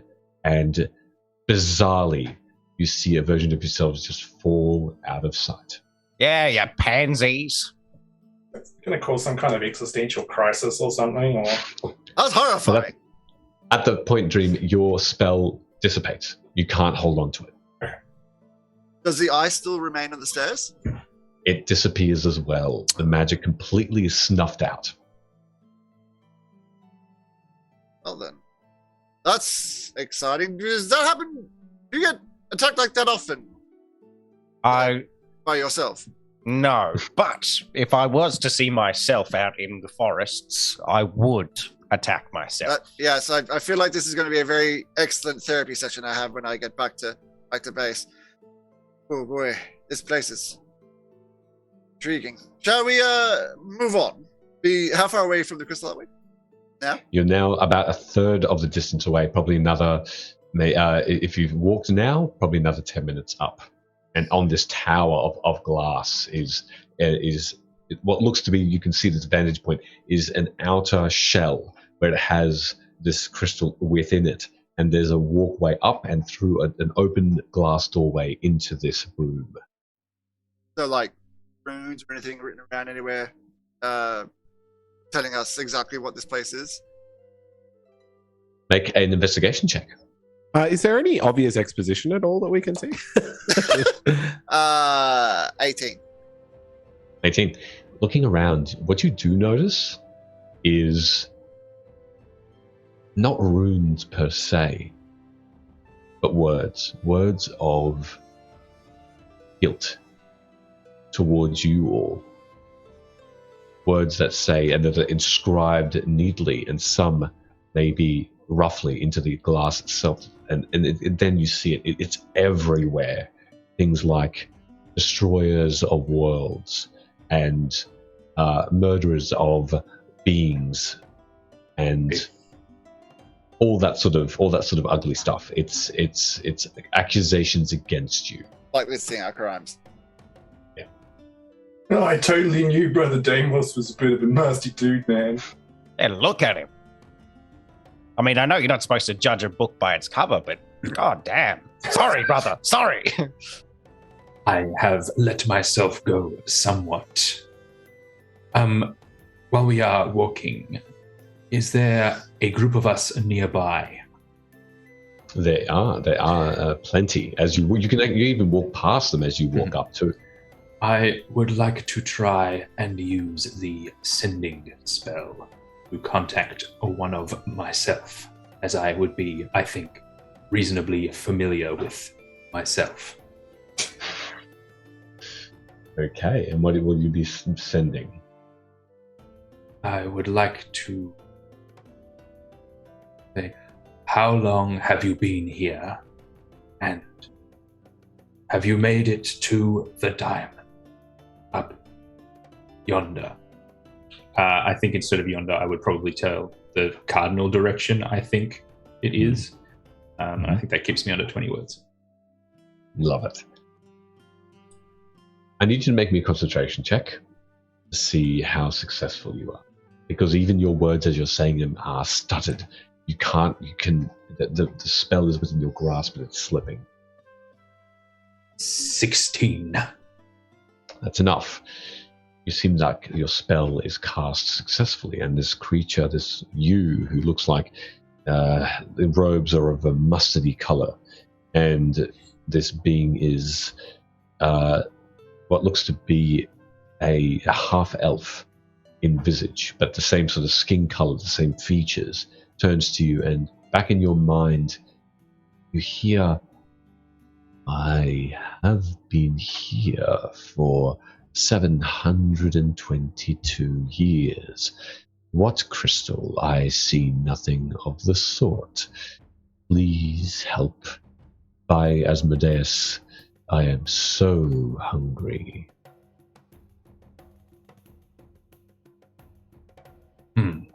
Well, I have learned that I am an excellent timekeeper. What did you learn? It appears that we are the only ones out of a test group of n=1 that can see this crystal, this diamond over yonder. I knew we were the best versions of ourselves. Of course. Have you seen how handsome we all are? Yes, I have. Look at that old one of me. He's gross. And you know what we also have? The best manicured feet anyone around will ever see. Look at these bad boys. I obviously still don't have my shoes on. So. No. Leaving muddy footprints on the glass stairs. I miss the Admiral. He's okay. There are any versions of him around? Admiral! No, do you think the Admiral is just dead? I mean, they were just on the rocket that got obliterated by lightning, right? Yeah. What about all those mages? They are with our Lord Asmodeus. And we're the evil ones? They just slaughtered like all of those people. Whatever happens, we'll avenge them.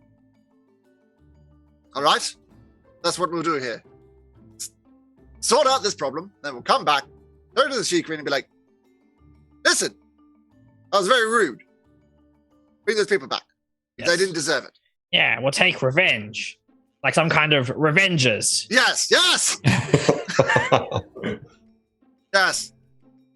Let's continue on, shall we? 722 years? Long dead. time, for sure. Forge ahead. Forge ahead. And as you all continue to walk up further and further, your legs become leaden. For some reason, you become tired and out of breath. Getting close to this crystal is having an effect on each of you. I will need everyone to make me another Constitution saving throw, please. Oh, no. 19, baby. 20. 8. Well, 11 for Dream. 14. Okay, so 12 or under, you now are suffering from 1 point of exhaustion. Disadvantages on ability checks, please, as you are just completely out of breath, and otherwise the rest of you are fine. There is something now that happens as you head up to the very top of this slope. Like it seems to going around like a spiral around this crystal until you're right at the pinnacle. And as you get there, you hear a voice in your minds, not out loud, that simply says, "Help, help." And as you just look around and follow your gaze, you notice that the crystal is before you, about double your height, except the goblins, about 4 times your height. And looking, there is someone within it. A lady. Young, beautiful, with a crown on her head. The She-King, encased in this crystal that's moving in a clockwise position, staring at nothing, suspended. What would you like to do? That sort of rotation will give you motion sickness after a few hundred years. How far away is this crystal? Like, what are we standing on, and where is So it? you're on a glass circular platform. In front of you, the shell around this room where the crystal is housed is sort of directly before you, about 5 or 10 feet in front of you. Mm-hmm. Then the doorway, one doorway allows you in, and then the crystal itself is suspended in midair, turning, and the crystal itself is probably about 25 feet in diameter, and is spinning slowly. So it's all glass, and then there is a roof, this dome roof above the crystal, keeping it in. So can we attack it? You can go into the room if you want to and see what you'd like to do. Yeah. Can we Yeah. see the crystal through the doorway? Like we can see it. Yes, you can. It's glass. Yes, you can see within it. Absolutely. Praetor, I have these stones, and I was told as a child not to throw them in glass houses. But I'm pretty sure what you've got in your gun there is more powerful than a stone. And maybe if you throw that very fast, you might be able to break that crystal without having to go into that room. That would be a wise guess. Well, perhaps I'll try throwing one of these little stones real easy. And I'll pull out my sniper rifle and I'll set it up and like get a little tripod. And okay. Yep, I'm going to. Hello, my queen. I'll try not to hit you. And I'll aim directly at the queen. Okay. And I'll make an pull the attack roll. trigger. Make an attack roll with advantage. Yes. Because I have advantage, that also means that I get to activate my Elven Accuracy feat. Nice. Take the highest of 3 rolls, which is going. Ooh. You know what? I'll have also called Sharpshooter on this, and I'm going to spend a couple of grit points to add extra damage to it. Which ends up being a Something disgusting 28 to hit. That just hits. Roll me your damage. I'll have spent 3 grit points in total. So 12, 20, 30, 42 damage. 42 points of damage. Okay. As you strike this crystal at a particular facet, it looks like it has dug into the crystal itself so powerfully that the projectile seems to have passed into the leg of the She-Queen. Oh. And you can see a little bit of blood start to emerge from that wound of hers as she still continues to stare blankly away. Put it on my tab of evil things I've done. At that point, the crystal itself starts to split, and shards start to emerge and fall away from this entombment. It's working. But a moment more, and you hear that the splitting, the fissures emerging, the cracks in there, and the entire thing just explodes outward, sending the She-King flying and hitting the other side of the glass and onto the floor. Ooh. Still. She's fine. She is fine. Well, she'll be fine. And if she's not fine, We'll shoot her at again. this point, do we I mean- care? Didn't she send us on the rock? Yeah, she's the reason we're here.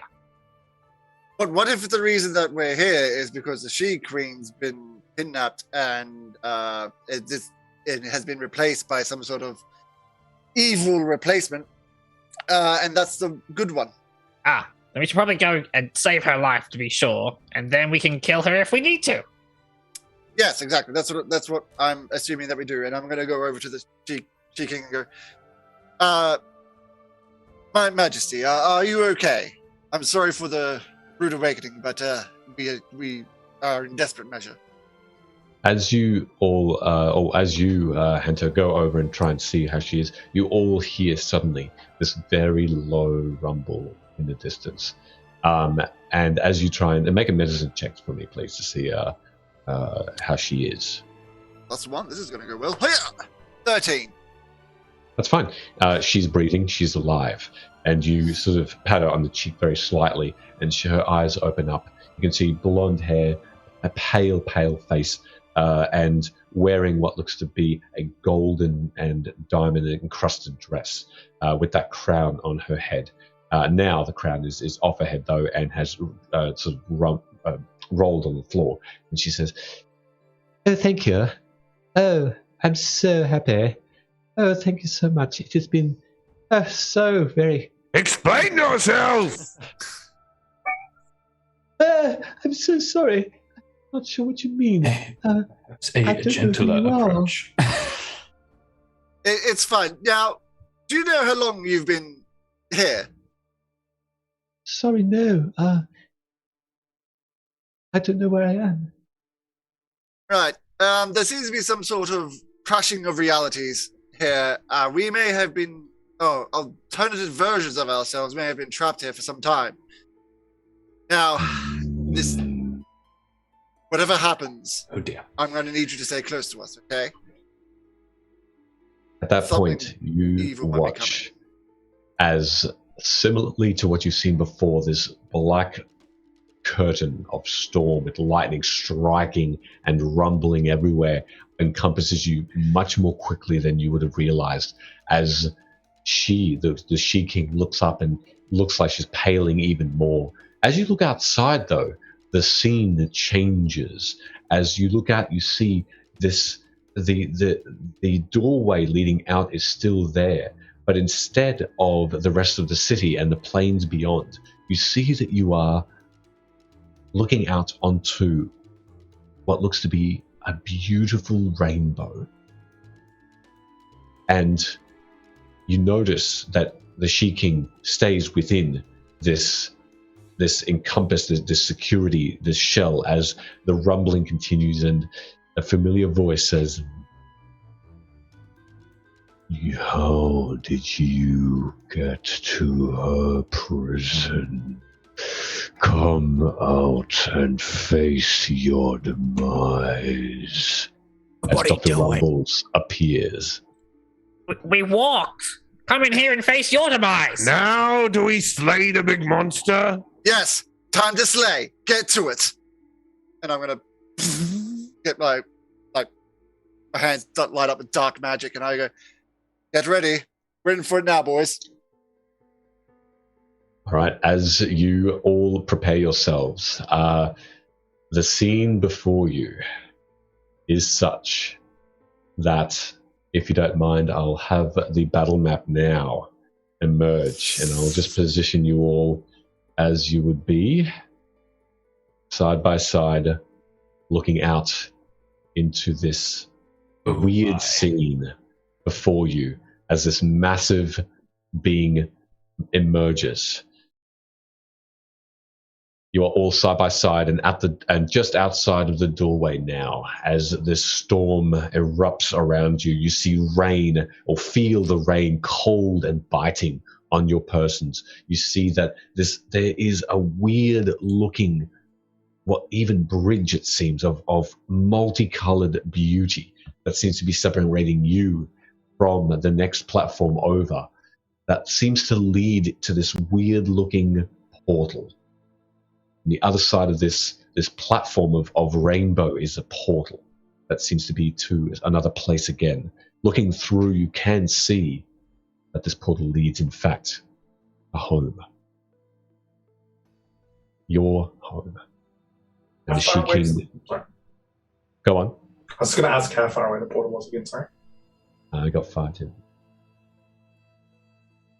about 100 feet away, 120 feet away, over this bridge. You're not sure. Looking down, you see this rainbow. It looks see-through, but it looks like emerging and placing itself on top of it is, like a solid surface, is Dr. Rumbles, as he continues. The threat. How dare you free her? She and you will be the end of us. We will emerge victorious from this. We have entrapped your versions that will save her. How you emerged, we do not know, but my brethren, we will capture you again or put you down. We will encompass these worlds that you intended to save, that you have been seen to save. This will be your doom like it has been for others. I shot the queen. Can I go through? Make a persuasion check. I'm not very good with charisma. 4. 4. This thing gets one a little bit closer again. This will be the place where you are encased as well, my brethren, and I will not let you pass. I need everybody to roll me initiative, please. Oh, yeah. Oh, boy. We're all gonna die. I get a bonus to initiative. Fuck. 7 to my initiative. What? Oh, yeah. 17. I'll be a quick little second.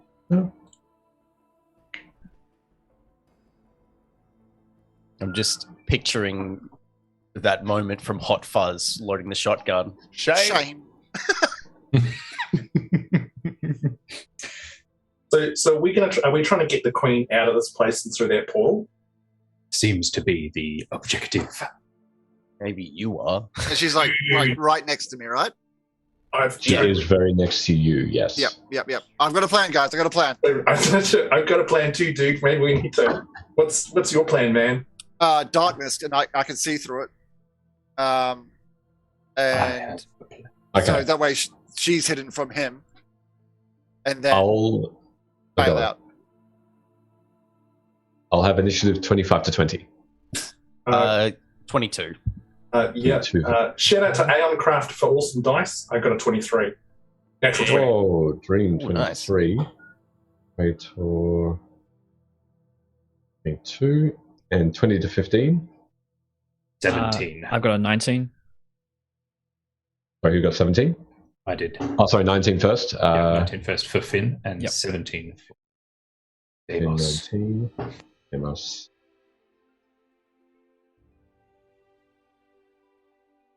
And then 15 to 10. 10 to 5.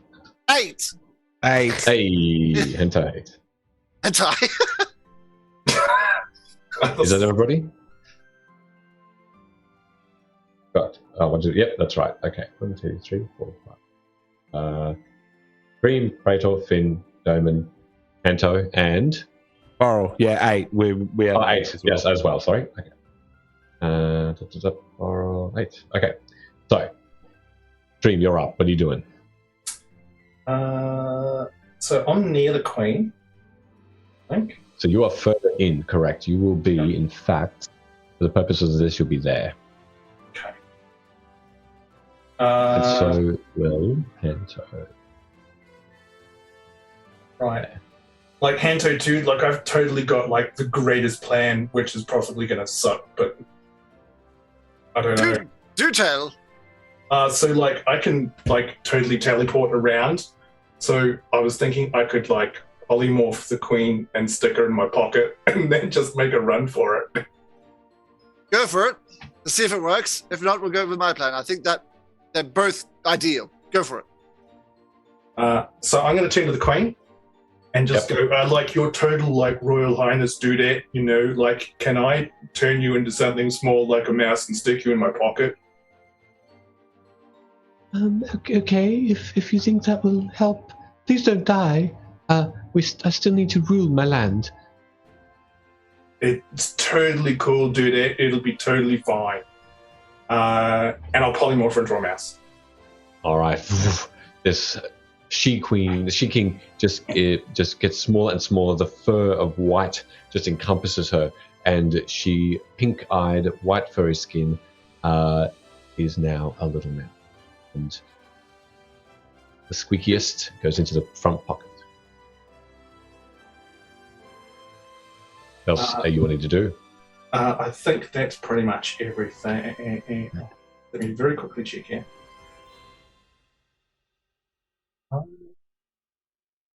That, and then I'll. How far away am I from the portal where I am? Sorry, I'm just trying to. I'm having issues with the map. About 150 feet. Right. So I'll run up beside everybody else. All right, you run right up to everybody else who's looking at this Dr. Rumbles, and at that point, Prater, you're up. I am going to immediately whip out my sniper rifle, and I'm going to aim it at Dr. Rumbles and be like, "You tricked us. Time to pay!" And I'll just fire at him. All right, go for the fiery. That is going to be a 22. Oh, yes. Okay. I don't know how to... 22 will hit. Roll for damage. In the meantime, I don't know. I'll do my very best. Valley Girl. Cool. Excellent. That is 17 damage. 17. Okay. So with 17 there. All right. You see that this projectile just goes straight through, but you do see these lightning strikes emerge on top of this rainbow. It seems like there is a solid surface there, and there's a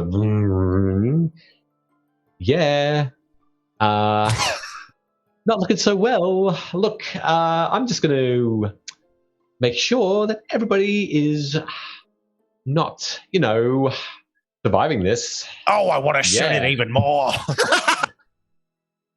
I don't really know if this is the right way, but whatever. Yeah. Okay. Look. Next up is Finn. Unless you're moving anywhere, Prater, or doing anything else. Yes, I will take a step behind everyone else. All right. So, my hero.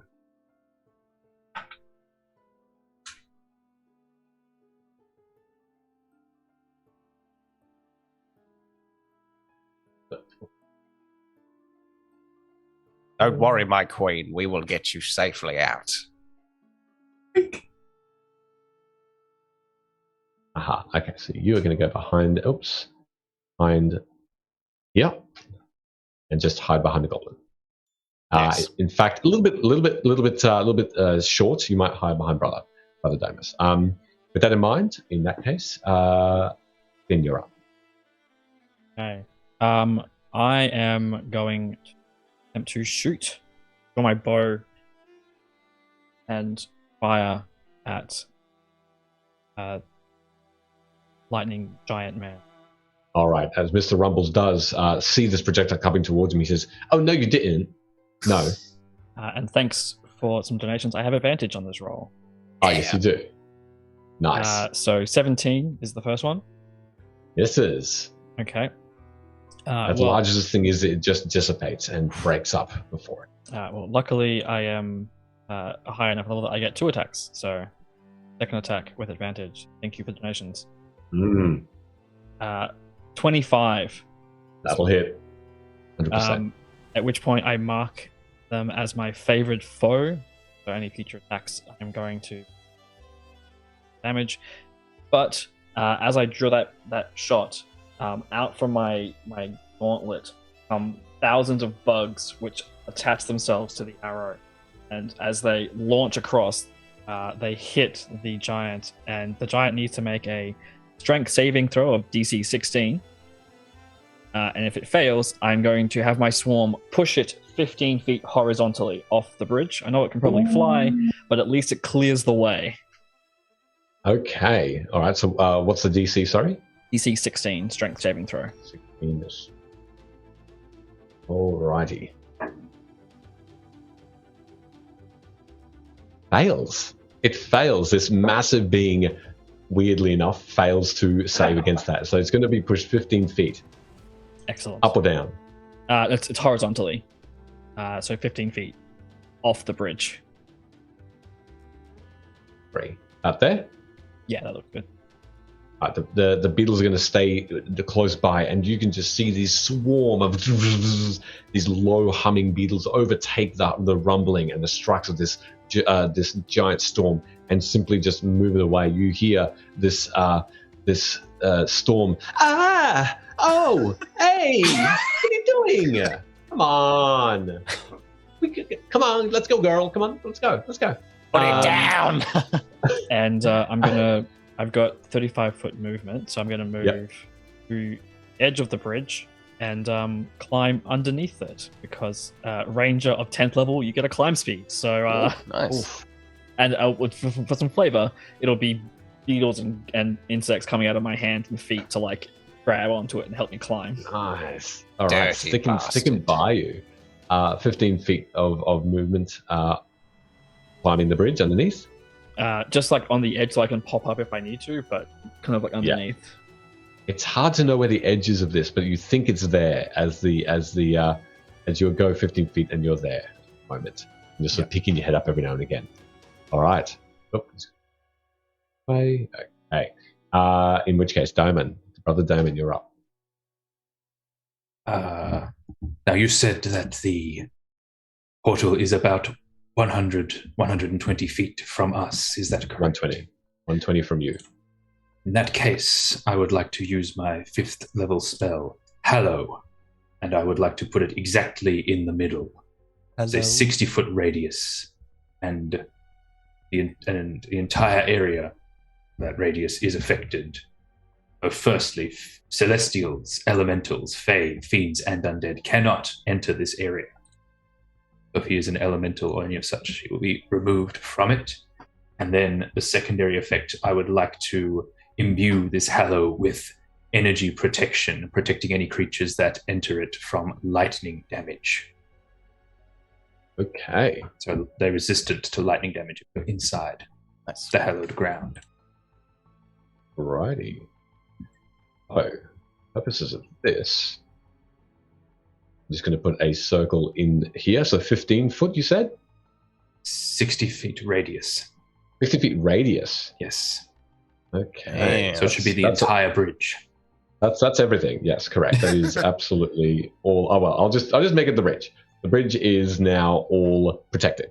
Now you see the real power of Asmodeus. I forgot to mention 5 damage from the... Oh, 5 damage.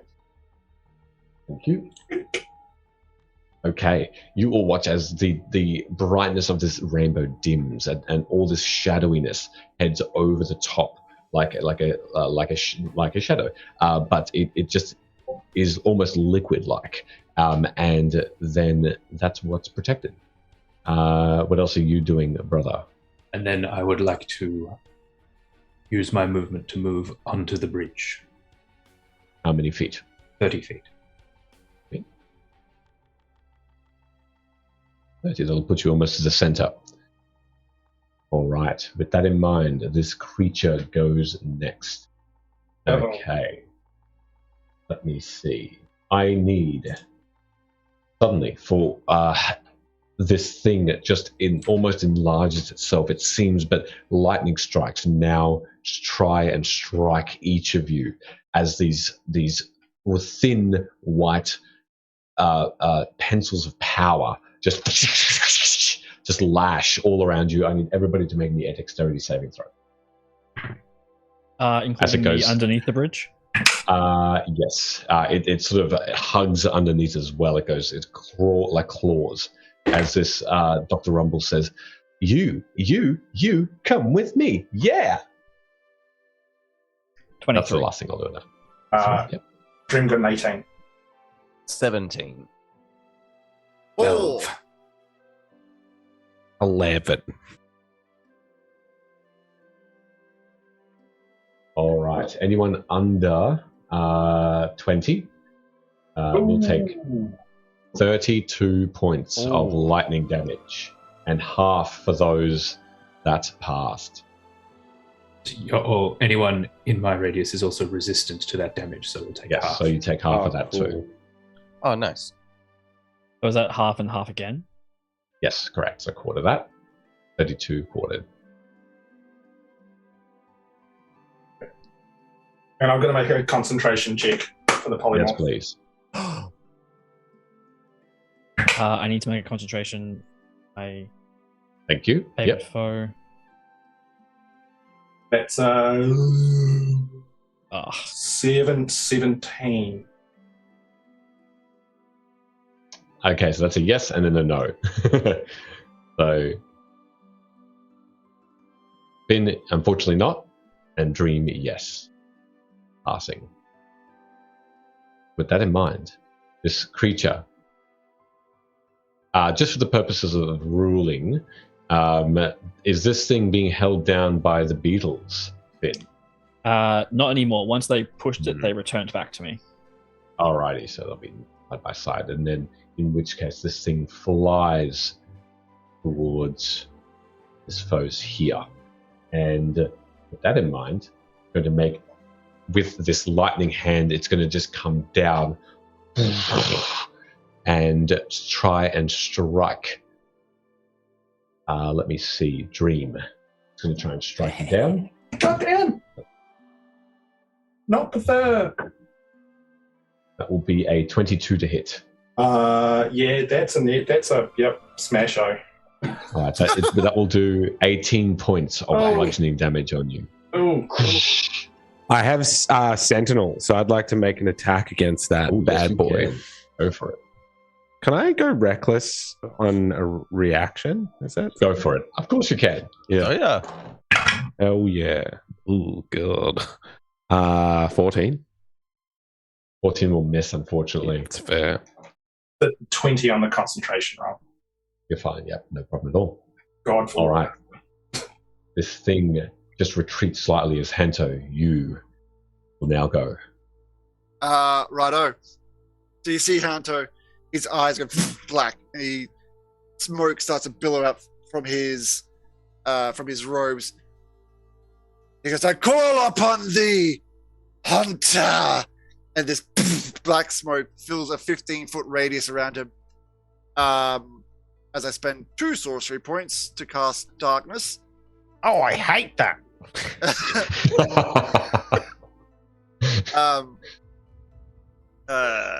Is it 2 or 1? I think it's 2. I think you're right. Yeah, 2's fine. So 2 sorcery points to cast darkness. I still have full visibility on the battlefield because I can see through my own darkness.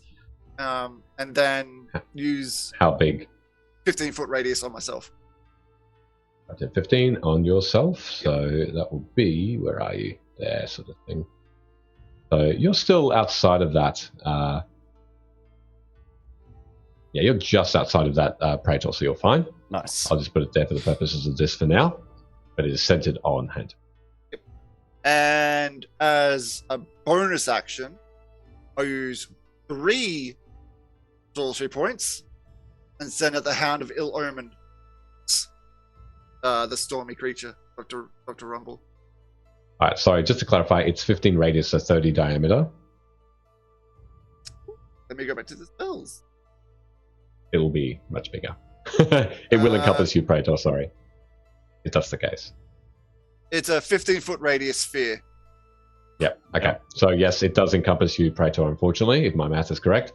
So just for the purposes, you are enshrouded in darkness. You've summoned a hound as well. I've got that. The hound will like walk out of the darkness like and just pounce on towards old mate. All right, hound is there in the picture, and he will try and attack now. He rolls his own initiative, or do you want me to just do it at the end of my turn? With yours, yeah, yours, it's fine. You want me You to can roll attack for... straight away. Yeah. Yep. Wait. Roll for attack there. And is anyone? Is any of my allies next to him? Yep. All right, he gets advantage. Tactic.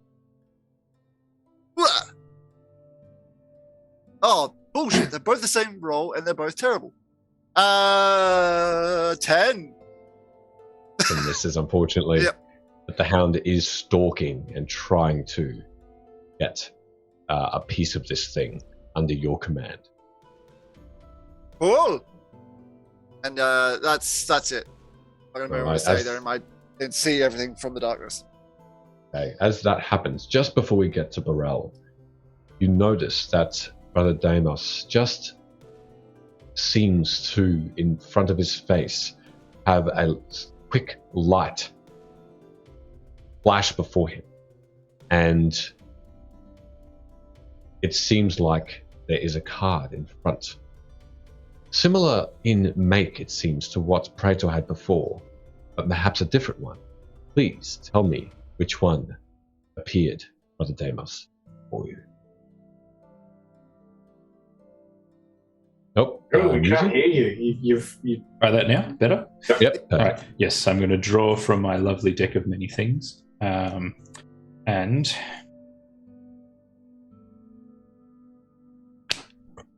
it is, I don't know if you can see that, probably not. It is the Jester card. Ooh. Okay. What does that do? It's a comedy show. So, please, unfortunately, oh no! As that dissipates, just before we get to the next thing, I will get Burrell to go next, and then I'll come back to you, Deimos, before the top of the turn again. So, Burrell, what would you like to do? That doesn't sound good. I'm going to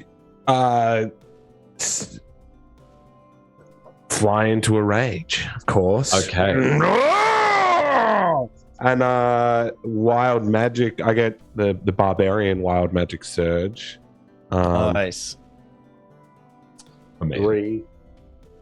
So, oh, cool. All right. An intangible spirit, which looks like a flump for a pixie, my choice, appears. Maybe it's like a miniature version of me, like from this like dimension. It's like, yeah! Like it spawns nearby.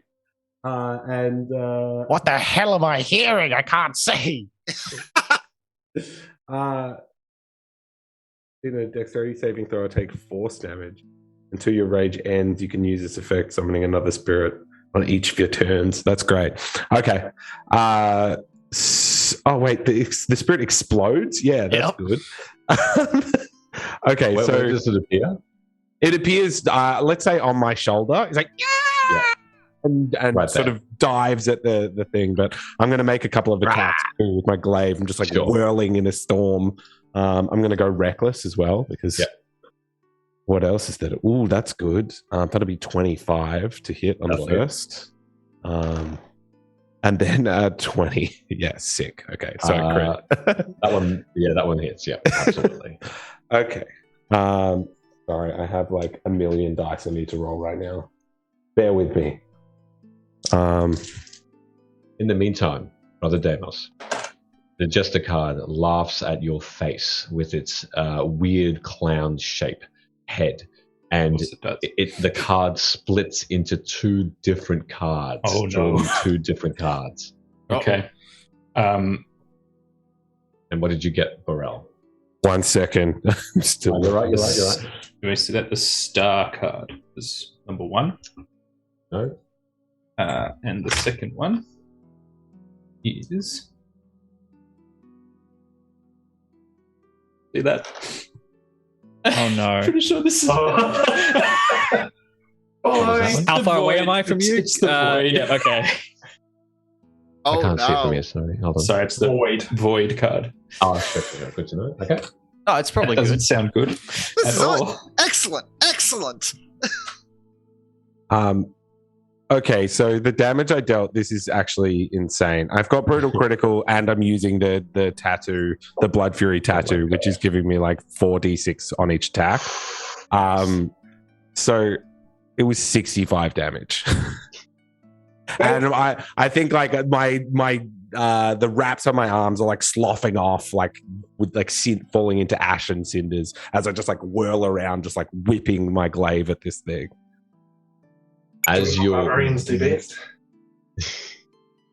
as you're just laying into this thing, and just shouting and yelling and just blind with anger, you sever what look to be some of the limbs, two of the limbs of this creature. They grow back, but this creature does look like it's getting a little weak. It looks like that at the same time, just hacking away at these lightning limbs. It seems the storm around you is getting smaller and smaller.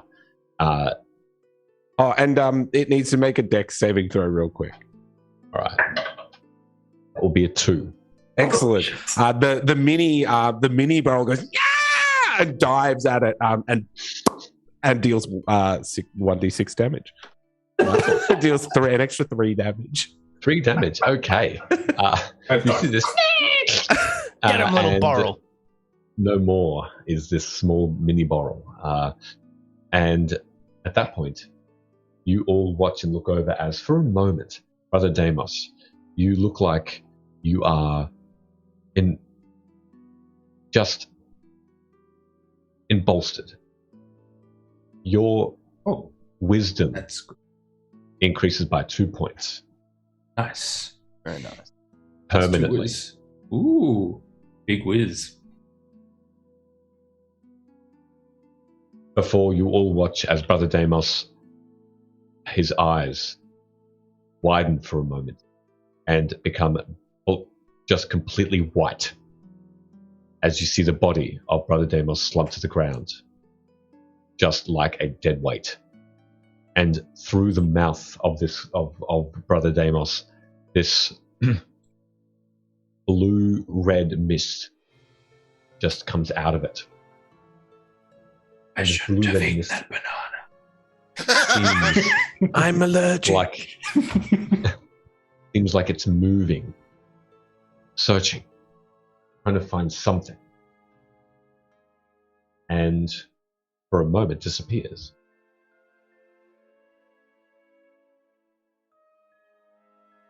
He ran And out the as way. you He lived. Who missed? As you continue to hack away at this creature, Burrell, it's getting smaller and smaller. And that last pop of your shoulder companion, Mini Burrell, I need you to tell me how you defeat this thing. For the last. So what? It's basically like a big, like tendrily kind of like humanoid looking sort of lightning giant thing. Yeah. I think I like push my glaive on the ground and like leapfrog up, and sort of like leave my glaive behind and just grab its like the jaw and just like rip the jaw off of its head. And I eat it. I'm like, ah. Okay. And you devour this thing. Through the mouth, you feel no pain, as the storm itself seems to be engulfed by your maw. As it tastes odd, but it tastes good. As this thing is engorged by you and disappears down your gullet for good. And a moment passes, and Finn, you suddenly realize that your bow is glowing slightly. as you hear a familiar voice in your mind emanating from it.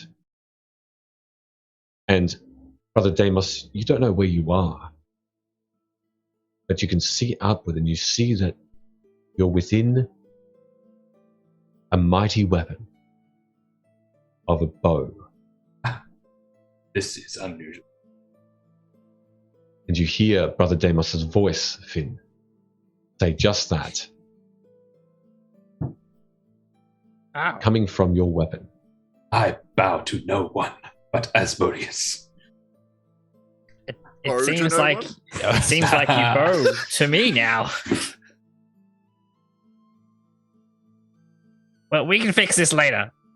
I'll crawl up from underneath the bridge. If you wouldn't mind taking my body with you, that would be most helpful. Okay. I reach out and just bugs crawl out from my hand, and Swarm Keeper get Mage Hand as a bonus spell, but it's the swarm, so the swarm forms a Mage Hand, and they grab your body and they start dragging it across the bridge. I like the idea of it being just like a bug conveyor belt, like it's just kind of like that's what I was sliding picturing. along the ground. So yeah, I Ben doesn't probably have the strength himself because he has an 8 for strength. So the Mage Hand can drag your body. As the Mage Hand drags the body into a safer space. She King comes out now, just limping slightly, says, "Oh, thank you all. Thank you so much. See, the storm tricked us all. There was simply no threat from you, a threat from them, the storm kind. Unfortunately, the battle continues. The storms themselves seem to have become sentient in our world, and perhaps your next battles will be even more sinister, more trickery.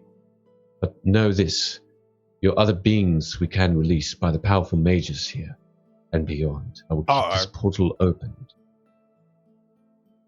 What was that, Brittle? I shot a bunch of myself. But it's fine. I'm going to assume they're alive. By doing so, you have changed the course of reality. Oh, Brittle. shit. Perhaps in 1 week, perhaps a moment passes, things will come undone, perhaps.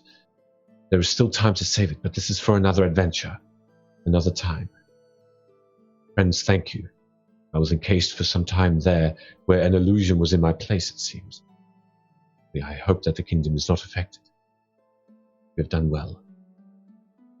Let us go through this portal and to our next challenge, and you will be rewarded greatly.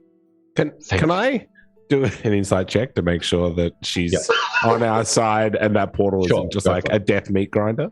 Yeah. Go for You're doing it. Someone in chat 30, pointed 20. out that Mage Hand only has a 10-pound limit.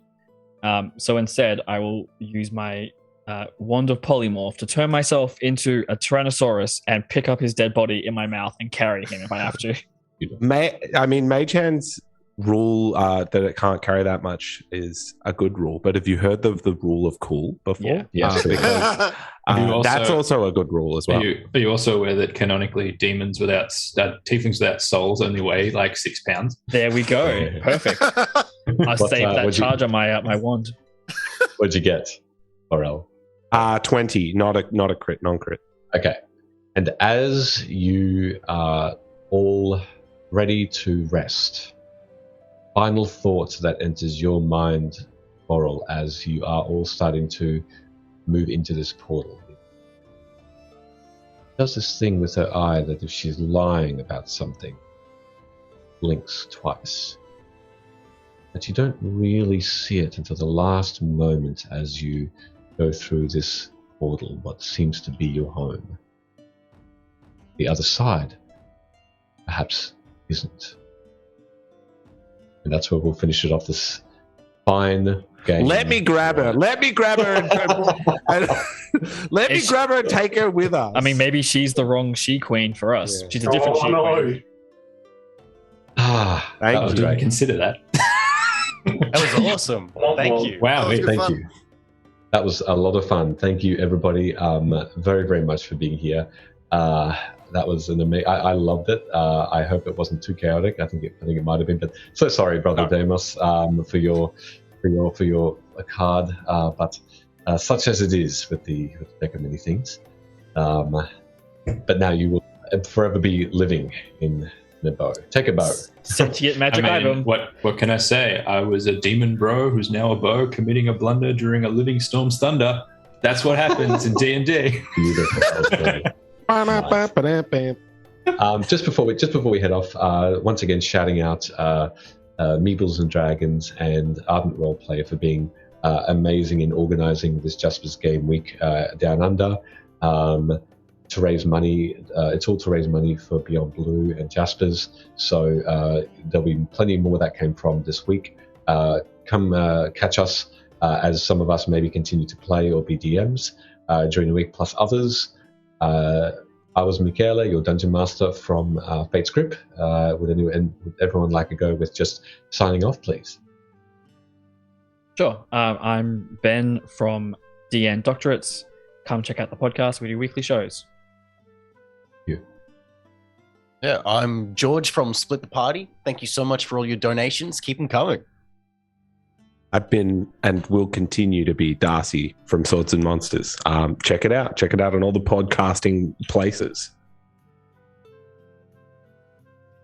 I'm Kyle from the Dicecasters, a variety stream. This is a blast. Thanks very much for hosting, having us, Meeples and Ardent. It's been great. Keep those donations coming, peeps.